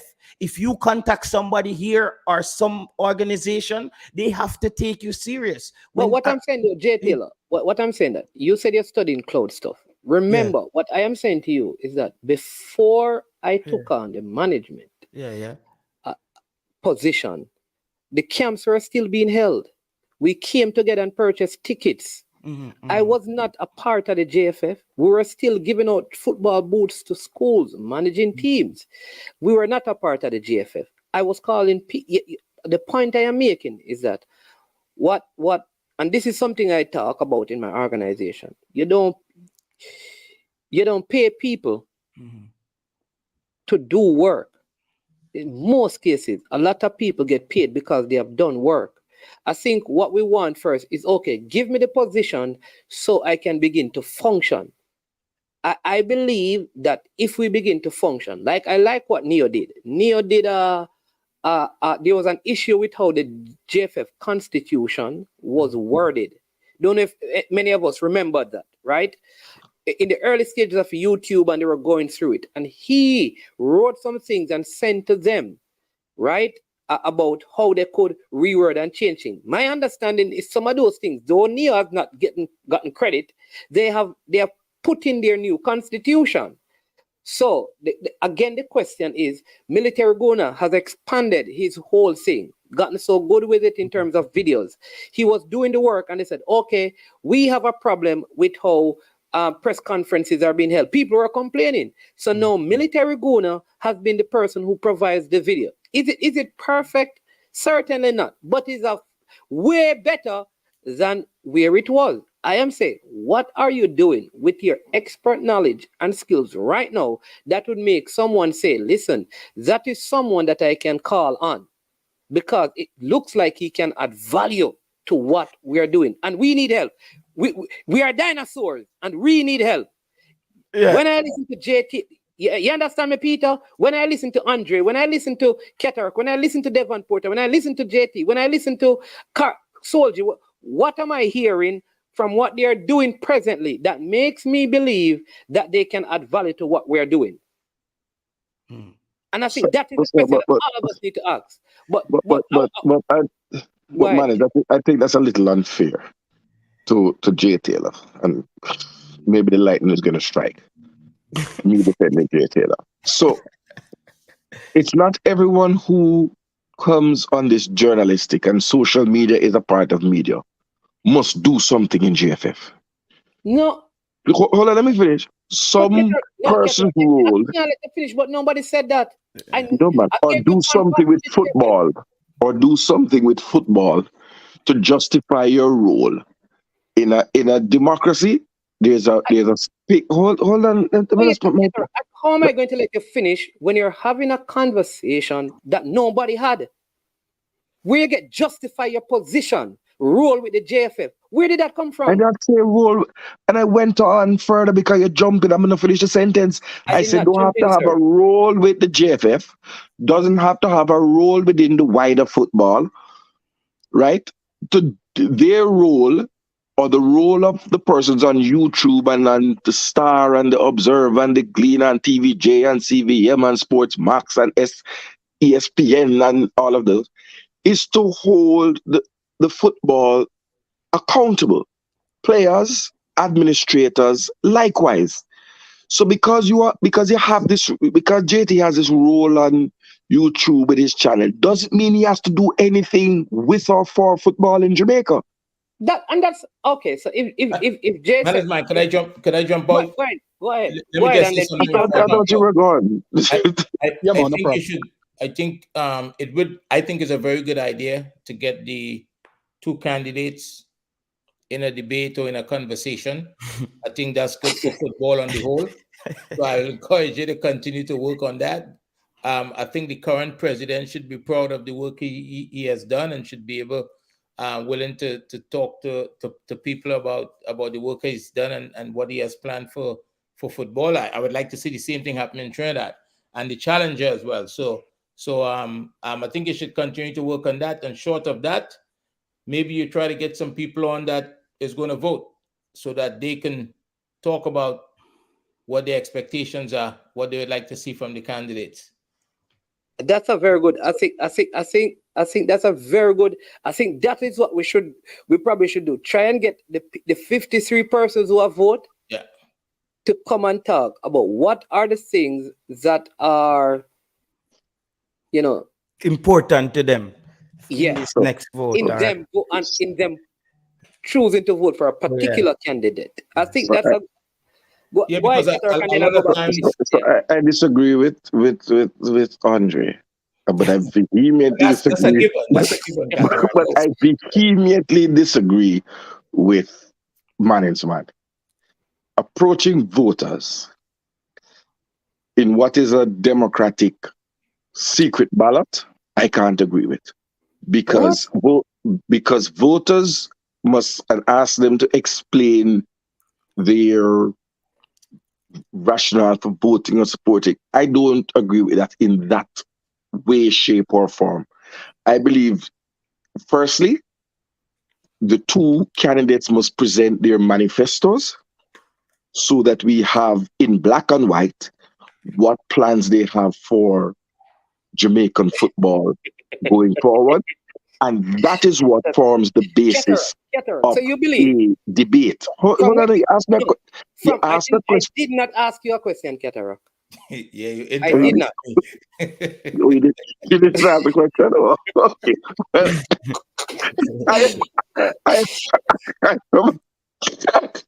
I'm answering a question that was not asked because I didn't hear. I heard. I assume the question was asked because my good friend Andre pivoted to it. Right. You must debate on something. What's the basis of a debate? You must have a manifesto. That is the political parties. The debates are. Hold on. The debates are based on a manifesto. We don't need to go down there. I believe. You don't believe that both candidates should put out a manifesto? No, Ketara. Here's what I don't believe, Ketara. I believe that we are smart enough to not ask the people. When I say we are talking to people in media and on YouTube, smart enough to say, so are you going to vote for Ricketts? Who is mad to invite people and then ask them who you're going to vote for? That can't be the point of having them here. We want to hear from those people. Like, what are some of the things that you expect? What are some of the things that you want to see in football? And then when we hear what the manifestos are, we can say, okay, it looks like there's some alignment with vision and purpose and thing. And so you can get an idea as to where the football is going. Because if you don't have remember, it's a small minority that determines who will lead the football. And that is going to be based on a particular vision. So if the vision of the football is to turn us into a corner league footballing nation, and that is what the 53 people who have voted believe, then we're going to have corner league football in Jamaica. If there's a next candidate with a vision for World Cup qualification and development, and the people believe in World Cup qualification and development, then we are going to find that they will vote towards that particular side. So what will stimulate them to come out and talk about their manifesto is probably when they hear what the people who are going to vote for them would say. But I think, I view it very differently from you.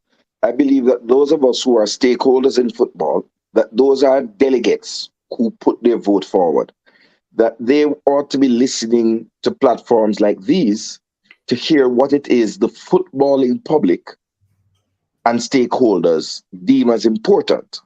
And then they need to, along with their own personal view of their club or their parish or the referees or beach football, they need to then amalgamate that with what they are hearing coming from us, and then make the decision. But I have a question, because hold on, before you ask the question, I'm going to come back because of Peter, and he has been holding for a while. But what I'll say to you, Ketarak, is this.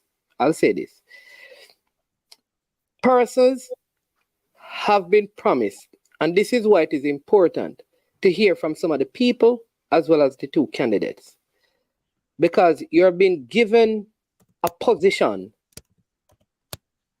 so that you would vote a particular way.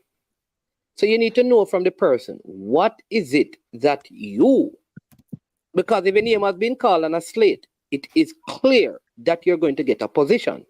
What is your vision? What is it? What do you want to see in the football? Because here is the issue. If you're voting for a position, there is no hope for the football. There is no hope. If the reason why I'm going to vote for you is because you promised me a position, there is really no hope for the football. What I should do is hear what your vision is, and if my vision for the football come into alignment, I'm going to vote. That means even if I don't get a position, you're going to have my support because the vision that you have for the football is still in alignment. If I'm only voting on position, when I don't get the position, even if the football is going in the right direction, I'm going to oppose it because I didn't get a position, which is what oftentimes happens in our politics, and we should not allow it to creep into sports. Sadly, it is. But Peter, Management, I'm out, okay? JT, Cataract. My respect on you. Cataract, let Peter go because management touch on something what I want to ask you about because of what your party leader said about the football as well. That didn't sound very good. No, we tackle them all, management. I asked the tough question to these people. So management, Cataract can then ask his party leader. But I was just saying that management in the past, people used to vote because they got a trip overseas and some per diem. But I don't agree with that. No, I'm just saying to you that that is why I'm saying that it needs to stop. So you're not saying the same thing. That needs to stop. That needs to stop. Which is why I am calling for, as the head of the Ultras, the parties, both presidential candidates, to put forward their manifestos so that in the thinking public here in Jamaica and the diaspora, even though we don't have a vote, we can be we can analyze critically what it is that they have for Jamaica. And this is the issue that you and I have all in the last election, both candidates did not put forward manifestos. Cataract, listen, at the end of the day, if I am going to get the vote based on position, to me now, putting out a manifesto is a waste of time. Because with or without a manifesto, the people are going to vote for me anyways already. So I'm not supporting voting because I get a position. No, so that, but then what?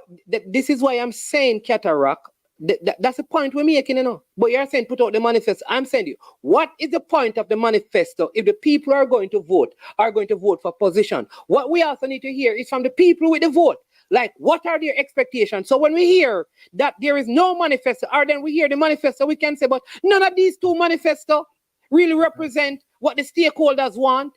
Yeah. So none of these two candidates or three candidates really qualify, because what the voters, the people in the vote want, guess what? It don't line up with nothing that they have in their manifesto. But I agree. I believe though that in a political process, and Peter, JT lives in a yeah, I'm here. democracy that's been here longer. Peter, when I got to hold up a time that manifestos are a critical part of any democratic process that is mature, right? And the other questions we ask in the debate, But Peter, forward and answer your thing, and then me come and ask your other question. Yeah. All right. Just one footballing question for you, man. Yes. I don't know. As a team manager, I don't know. But watching the game, I saw where the pitch looked damp, and it seemed like our players were affected more. And I know it, even though the game was in Trinidad, it was Haiti's home game. Yes. And I couldn't help but wonder if Haiti asked for the pitch to be dampened, and if that was their right to have that done, since it's their home game, so that they would have an unfair advantage. And does CONCACAF allow these things, can we in Jamaica do something like water pitch more or make it more dry to have an advantage to the team? So let me give water the pitch to make it more dry. I just want to understand. You water the pitch to make it more dry. Listen, manager's right. You really don't listen, Well, that me here, so I'm seeking clarification, because that me here you say. Would you believe I would say that? All right, Peter, just Ketara. Just Ketara. Answer the question, man. I will drop off and listen to your response. All right, so Manny's Cataract is really Taylor, I listen to your YouTube blog. I find it very entertaining, and so don't take offense to what I said. Okay? Never, man, never. But all right, no problem, Bridget. No, man, no. All right, so let me respond to Peter, and that's it. Simon, big up Simon. Simon is here and he's explaining. So there are actually regulations that govern the watering of pitch. It's supposed to be watered a certain time before the game and at halftime. So it is watered before warm up, and then after warm up, it is watered for a specific time, and then it is also watered at halftime. So that is the CONCACAF standard. However, because of how the watering system is at this particular pitch, it could not be watered at the stipulated time, because it takes like an hour to get the system to get it fully watered, so it would not have worked. So they did the watering before time. It could not be watered at halftime as well. That is just the standard. However, the pitch itself is sand-based.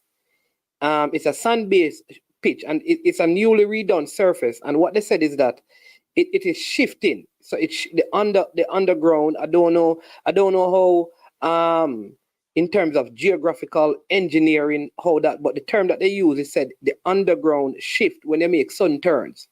It never happened so much in the Trinidad game. It did happen, but because it was used before, and some of those areas that were the patches that were developed, it didn't have time in 48 hours to get back to where it was. Right? So it was a little bit worse to play on for the Jamaica game. And it's not just the Jamaican. Leon Bailey and one of the Haitians had a major collision, that could have seriously damaged both of them. And I think the Haitian number 6, he fell down in the middle of the pitch, and many people thought his leg had been broken because of how it gave way on the surface. So a lot of it is the surface. When the game was finished, the guys from Trinidad was saying that their players, all of them playing what we call pegs, which are like 6 studs. So Six some of the iron, players, iron, right? well, yeah, I don't know if they're allowed to play in the iron ones anymore in international football, but it's they call them pegs or 6 studs. Jamaica used to call them back in the days. Some of the players it actually changed in the first half and some change at halftime. So there was less slipping in the second half than in the first half. And that is part of the issue sometimes when the pitch is not watered in the way that it's supposed to be for you to train on it. The, match day -1, like they call it. So if it was done exactly how it would have been, at least the players would have adjusted to the surface. So on match day, they would have known. But when it came the day before training, they couldn't water it because of just how it is in terms of getting it watered. So I don't know if that is a reasonable explanation, but that is my understanding. Like I said, it is part of the CONCACAF rule as well in terms of the watering of the pitch. Yeah. So I was saying, Manins, the question that Cataract asks, you can definitely tell he's a part of the opposition party because Cataract tends to zoom in on one thing and if not Cataract, you hear the man say the pitch wet and you say dry. You know, No, the man say you want on the pitch to keep it dry. So that's right? something a politician. But Jay, no, I really want to ask, man. I'm saying debates are good because I believe that there are some very cogent questions that need to be asked. I, as a fan, want to know, for example, I was, and because I heard of the financial woes of the JFF, which on one hand I thought when I've listened to Mr. Speed, he's saying that we're in a financially better position now when things were okay, and I read and was very concerned with the president's article that look here, we're struggling with finances when we've had the most lucrative deal, because I was at the launch of the Premier League local football. For those who said that I would want England-based players, me did it at the local football Premier League launch, which was a very nicely put together event. I would say kudos to the JPL organization, Ray and Nephew, and the other sponsors. Good to see Ray and Nephew coming back on board. But things like the fact that we're under restrictive funding and that we haven't received over 1.5 million US dollar grant from FIFA is concerning. And I want to hear from both candidates, one, why it's happening, and two, what is the plan of action for us never to be in this situation again. We're a country that needs funding. We are leaving money on the board of FIFA, right? Meaning in FIFA coffers that should be remitted to Jamaica and then make its way into the development of local players and local infrastructure, etc., etc. And additionally, is it that, and maybe Manners, you would know this, I'm not saying because you're in there, but maybe you research that if the elections aren't held before December, which would mean, I think, based on what I read in the Constitution, can be followed up these things now, would mean that by next week we'd have to have a date announced. That if we go beyond December, we are going to be in breach of the Constitution and in breach of the FIFA and CONCACAF stipulations and may come in for more stringent actions. Is that the case? Ketara, why would you even think that there's not going to be an election? No, think about all that is happening. So why would you ask that, Ketara? Do you believe that there's going to be an election? Where we are now, we have a FIFA window in November, which is a quarterfinal that we need to win home and away in order to get the on-field objective of making it to the semifinals and qualifying to the Copa America of 2024, which I have heard, and I can quote the coach and I can quote the JFF President, General Secretary as saying that is important for the coach is important for our development as a team to be able to play against high-class opposition. And the General Secretary said it's important for our coffers to be involved in the Copa America. So that leaves a little bit of a window. That's why I'm having this concern. I'm just trying to find out, like, let me ask you the question again. Based on all that is happening, you don't think that there's going to be an election soon, Cataract? You don't think so? Why would you ask a question if there's going to a breaching constitution and FIFA and all of that? Don't you realize that there's going to be an election? Like, we don't need to ask that, Cataract, man. I thought it would have been called. That's my thing. Or a date name, sorry. Never called. A date named. So let me ask you the question again. Be honest with me. Do you believe that there will be an election before the end of this year? Listen, I'm in politics, and I know that the country operates in the same constitution that gives the sitting president or the sitting prime minister the luxury of calling an election. And I've been here where elections have been delayed for the local government for the last 3 years. So I don't believe anything until I hear an announcement of a date. All right. So I understand, Right. Cataract. You do not believe that there will be an election. Argument done. No, I'm waiting for the announcement. And I thought the announcement would have been already.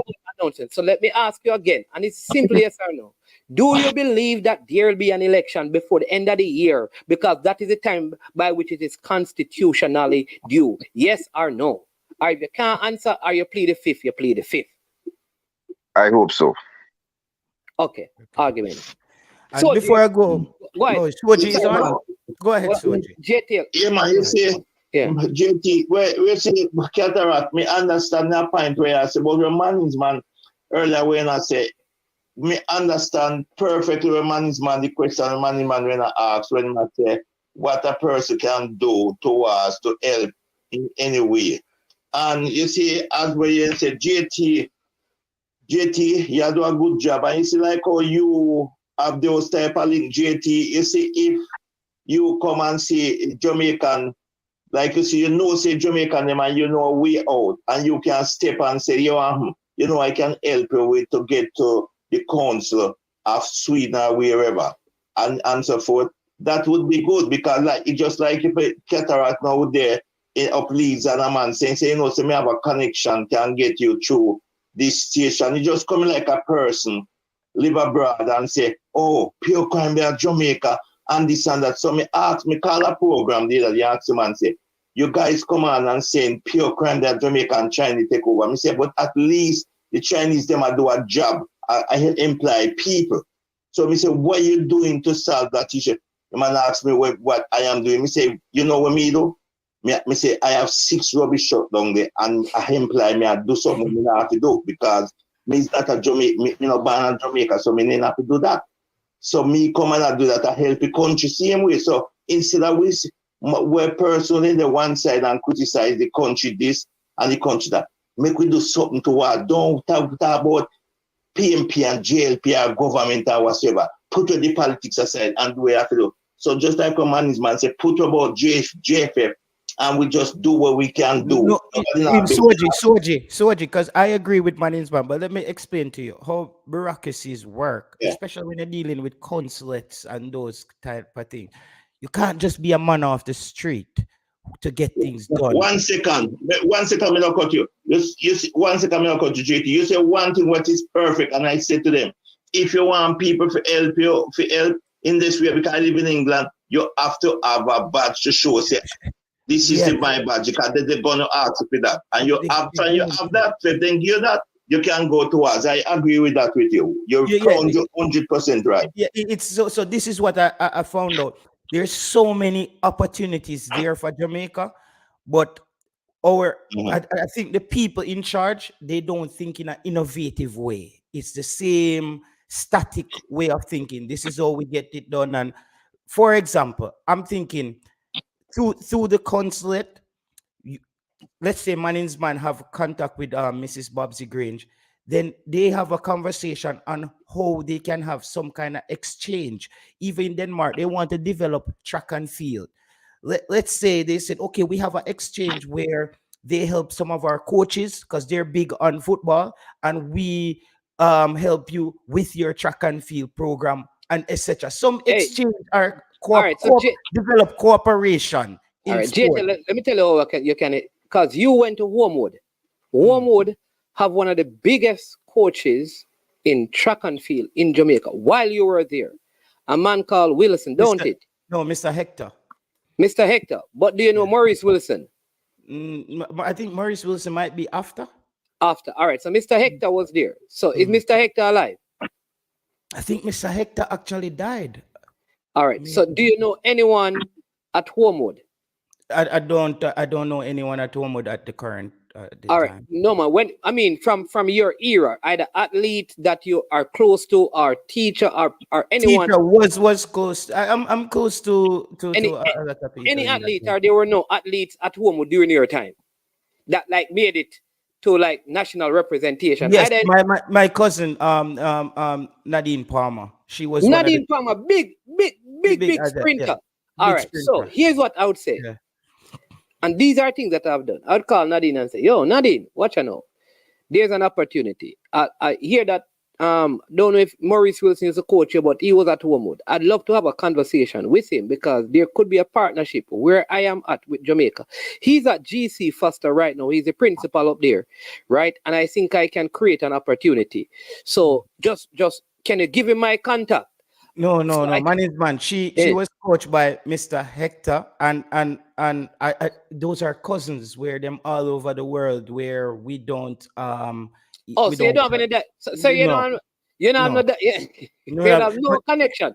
No, I'm trying to find out. Yeah. All right, let me give you an example. All right. Give me an example. Talk to Coach Minzy.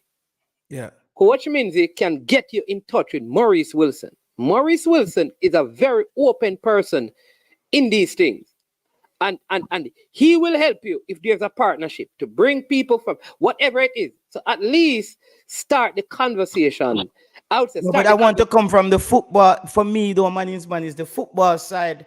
Like where I'm living right now, I'm living next to a second division club. I just did that because you brought up the whole. No, I was just saying. Yeah, but I'm saying. So here's what I'm going to do. Yeah. Right. Yeah. I'm going to let you, because if there's a second division club, you can also talk to a club in Jamaica. You can talk to Mount Pleasant and see out of that, because you talk to them, you make contact, it go on, it move on until you get to the JFF. You cannot. You said that you're always talking about Mr. Speed. Why haven't you called him privately and say Mr. Speed? And beside I never spoke to Mr. Speed a day in my life. Outside of YouTube. Outside of YouTube. All right. I'm going to let Mr. Speed talk to you, because I am here to just give people opportunities like how one was presented to me, and then we make a difference. But I mean, we have been on for a very long time. Before you go, man. Before you go, something very important that I want to say, right? Because Jamaica, I think, and Simon has put it up, that we'll either play Canada or Costa Rica, right? For the persons talking about visas, it would be very unwise to go and get or start processing visas before you know who you're going to play. No management. What I think what persons are saying is that you should have the documentation. No, because for most nations. Cataract, I saw the comment. That is not what the comment said. You didn't see the comment. You didn't see the comment. You can't process a visa before you know who you're going to play. Then that me just say Cataract, and you tell me say no. That me just say, you tell me say no. I am saying to you that what would have been ideal is to ensure that for the core of players that we have all the documentation necessary, that whichever nation it is that we are going to, we can get the visa applications processed in time. All right, Rob Smith, it was you. There's a next comment, and Rob saying it's nothing. But like this is it now. I just put up this picture, right? Some of you probably know. So Pioneer and I, we did some partnership, and this is a next set of like 10 pairs of football shoes from the picture, and a couple of footballs that we sent to a school in St. Elizabeth. I mean, he was just able to do that, and I'm saying that like that. This has nothing to do with the JFF. It's just like people like Freddie Butler. You know, and Valley Academy with Emilio Williams and Carlton, that's Battlehead, and Tiny Hope. Tiny Hope is an organization that I work with outside of Jacksonville, and also Mitchell's Medical, who is actually the mother of Mia Mitchell, who plays on the under-20. And what we do, we just collect cleats, soccer boots from kids wherever we are get them to Jamaica. When people come in, we pay for an extra suitcase, bring them in, and we just hope that when we get to customs, we tell them, say, listen, we're just giving these back to people. Most of the time, they say, all right, since that is what you're doing, not a problem. We go through, and we give them back to schools and sing. And I'm saying, like stuff like that, stuff like that can help the community that can help the community that you are in, right? And by doing that, people start saying, boy, this youth name, J Taylor. I mean, no man, the man always giving back to New Green. I mean, I don't know if it's New Green or Mile Gully or Wind Road. Just Wind Road, man. Wind Road. Next to Brooks Park football field. So Mile Gully used to play at Brooks Park. So maybe them money also try help out Mile Gully. He understand me with that. And those things sometimes I think create the kind of network that we need to have greater influence in the thing. So that is what, Before you leave, Mannings, man. No, what I'm saying is, for me, I was looking at it more on a bigger scale, where, for example, like let's say you have contact with the sporting minister, and I outline a plan to you, and you pitch it to the sporting minister, who then contacts the consulate to then go out and speak to these people, because she would have to do it because she's operating in a capacity where she has that Jamaican stamp behind her.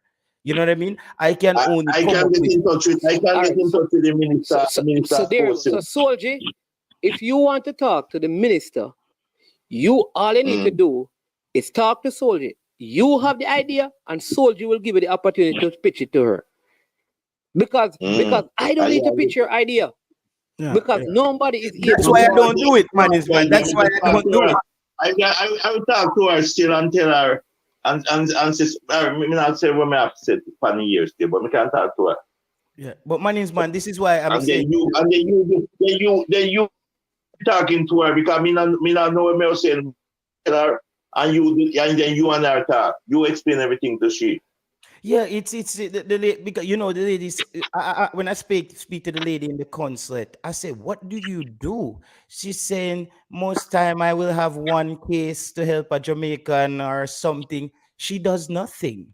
It's just a Jamaican. J Taylor, you see your God, just hook up your thing for the Uber. Don't send the Uber down the nothing, brother. No, it's not because she doesn't want to. I'm just saying. Jason, because Jason is the next person who has helped us with a lot of this.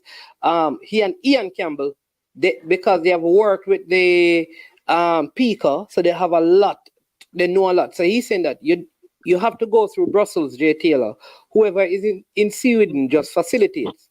No, we don't have to go to Brussels. We go to England. Here in Sweden, we go to the High Commission in the UK. My brother works in the political sphere in Jamaica. So we if your brother work in England, then if your brother work in England, if it's simple 1, 2, 3, get in touch with get in touch with the minister. No, it doesn't work like that. You have to talk. You see, so he's saying that sure, because here Jason saying that she's an honorary consul, which means that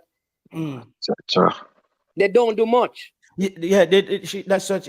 But she can. She can represent Jamaica if she gets a duty. If she gets something. I think what he's saying, man, is when you are next at your management meeting or staff meeting at the JFF, you could pitch to them that they could say to them when they meet with the minister or write to the minister formally, asking her to engage the various honorary councils to see if there can be a sporting relationship, leveraging Jamaica's sprint and track and field prowess and coaching in exchange for football.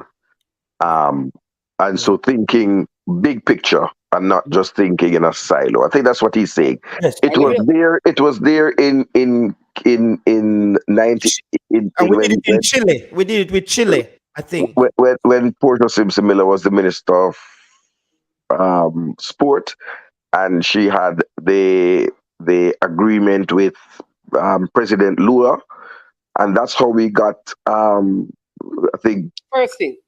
right.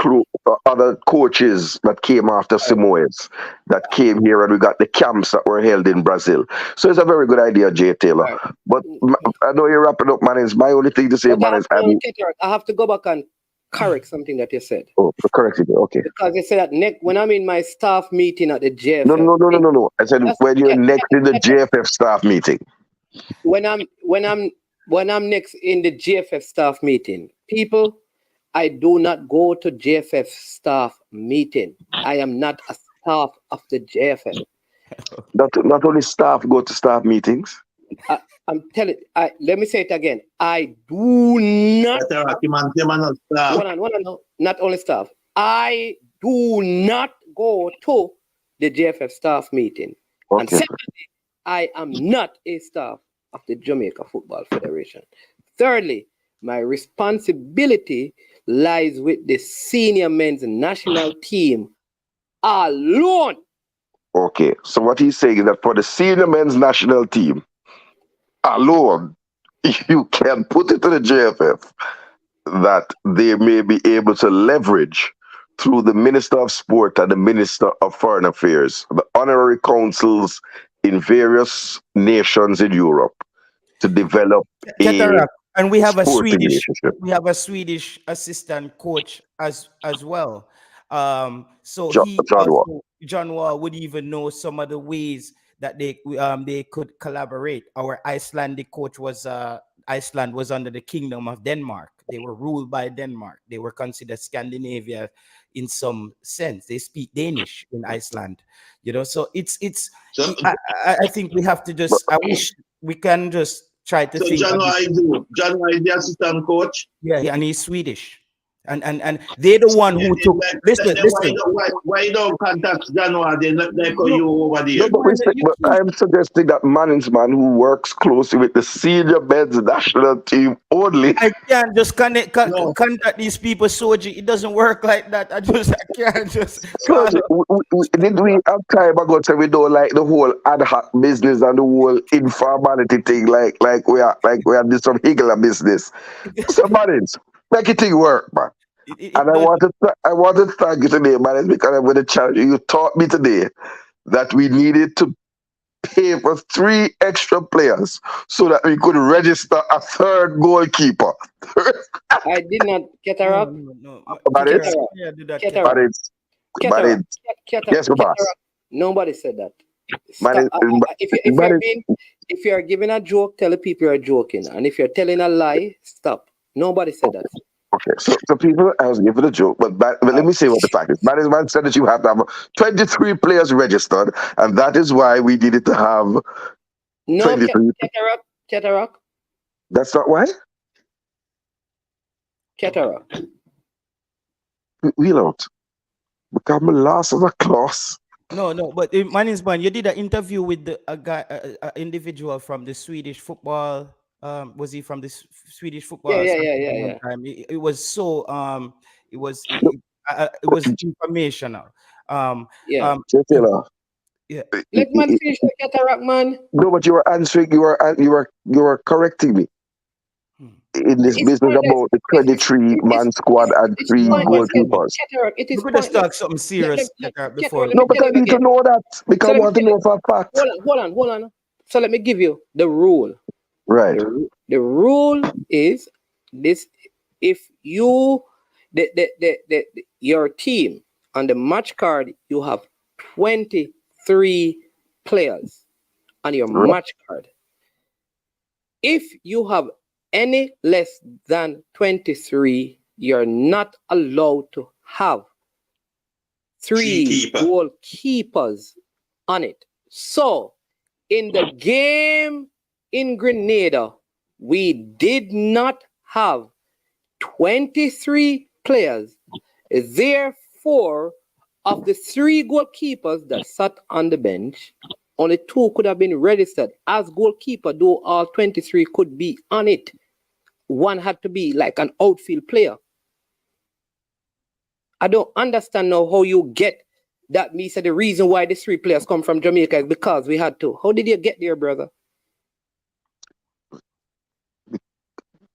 Yeah, Keterak, you get the answer there, so Keterak. On the next program, to be continued. Yes. So, man, you had an individual from the Swedish. I was it. He was a part of developing the whole the structure, right? Yeah. I can talk to him. My brethren, so I can always get him back. But go ahead. That's somebody that because I was on the show. You remember, I was asking a lot of questions to the guy. Remember, when Lars Ladderback, who was the ex-Swedish head coach, Coach Heimir Hallgrimsson, who's our coach, was his understudy when Lars Ladderback, he went and implemented that whole Swedish structure in Iceland to transform their football. So I'm saying we should look a bit bigger to find ways how to collaborate and to exchange in different ways, but it has to take place at a higher level. A person like me, I don't have the surfeit ticket or so to go to these people, because I would just approach the athletics here and say, okay, here you can speak to our sporting minister. This is what we would like to do, and I can't just do that. It doesn't work like that in Scandinavia. You have to be coming through some kind of channel, some diplomatic channel. But that's why I'm saying that the first step would be to speak to the Jamaican side, who then would create that certification or that pathway to conversation that you're speaking of. So I agree with that. So that is why I'm saying that Soldier is someone who can connect you to the minister. But the one thing I'll say though is that we have to now ask ourselves, where do we want to connect with? Because if we look at our most successful era in terms of player development and qualification for tournament, it was during the leadership of South Americans. All right, we have this is a European coach. We had Bora, we had Schaefer. All right, I don't think we had any qualifications during any of the leadership. Himir has a lot more time on his hand because he has just basically not qualified for the World Cup, having come on late. You didn't say that it was him because it was Tapa Paul. So the question I'm asking is that when it comes down to the football, should we use the European pathway or the South American pathway, since that it is closer, number one, and two, it's where we have had some success in the past? Or should we look to Europe, because that is where the bulk of our players are playing? Are trying to go to as well. We're trying to send players to Europe. Yeah, or it should be a merger of both. But many people believe though that the Jamaican players are more South American in their play than European. Even when people look at a Demari Gray, they see him more like more the South American type of player than a European kind of, I guess, because of his skill. Same thing with like Mason Greenwood and the Leon Bailey. So I think that is probably what we need to go to first. Like which is the best pathway? Do we look at where we're sending players, or where we believe we can use, like Craig Butler always talk about, we have certain natural things as Jamaican. Should we look to the group that can maximize those things to give us the best? Maybe it's both, because it could be we use one for the technical development and then one helps us. Like in Europe, I think European systems are more tactically based. South American system, it's technically better. When you look at how the Brazilians and the Argentinians can maneuver the ball, I kind of find that there's a greater level of skill. Yeah, there. We have to move away from, because from that kind of thinking, them have to move and try to expand a bit more. If you look at the club Brentford, their feeder club is Nordsjælland here in Denmark. The owner of Brentford has a club here, and you see a lot of black players going through. The player that scored on us in the first Haitian game, he's playing here in the top league in Denmark. I'm saying, you notice a lot of Jamaican players are not coming to Scandinavia. Malma, yeah. You know, as your man was saying, it's easier for a Jamaican player go to Europe and stand a chance to get into a team more than he go to South America. Exactly. Because South America and get inside those leagues. Those playing Brazil and those countries is so technical skill. So you have to good to really get into it. So it's easier for them to go to Europe. It's much easier pathway for them. We have to start to looking towards Scandinavian League is considered one of the most physical leagues in the world. What did Coach Jaime said? Our players play with a lot of physicality and speed and stuff like that. So me hearing that, I'm thinking like, why are our players not breaking through? A club like Malmö FF, they're playing in Champions League football, but they don't buy top talents. They buy talents from lower clubs. They develop Ibrahimovic from scratch.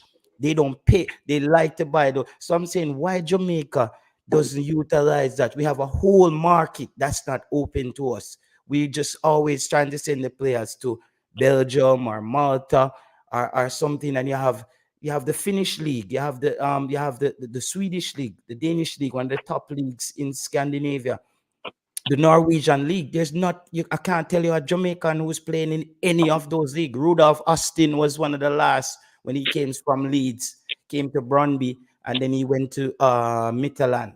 So and he was a physical player again, as you can see, the type of players they went for.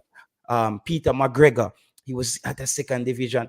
Those kind of players. But I'm saying that it needs to have a vision. I think we are stuck on the same thing. And I think the technical director has to be the one that drives that process, and not even the head coach. Because the head coach really has responsibility, not for all the teams in Jamaica, but for the senior team. That's his job.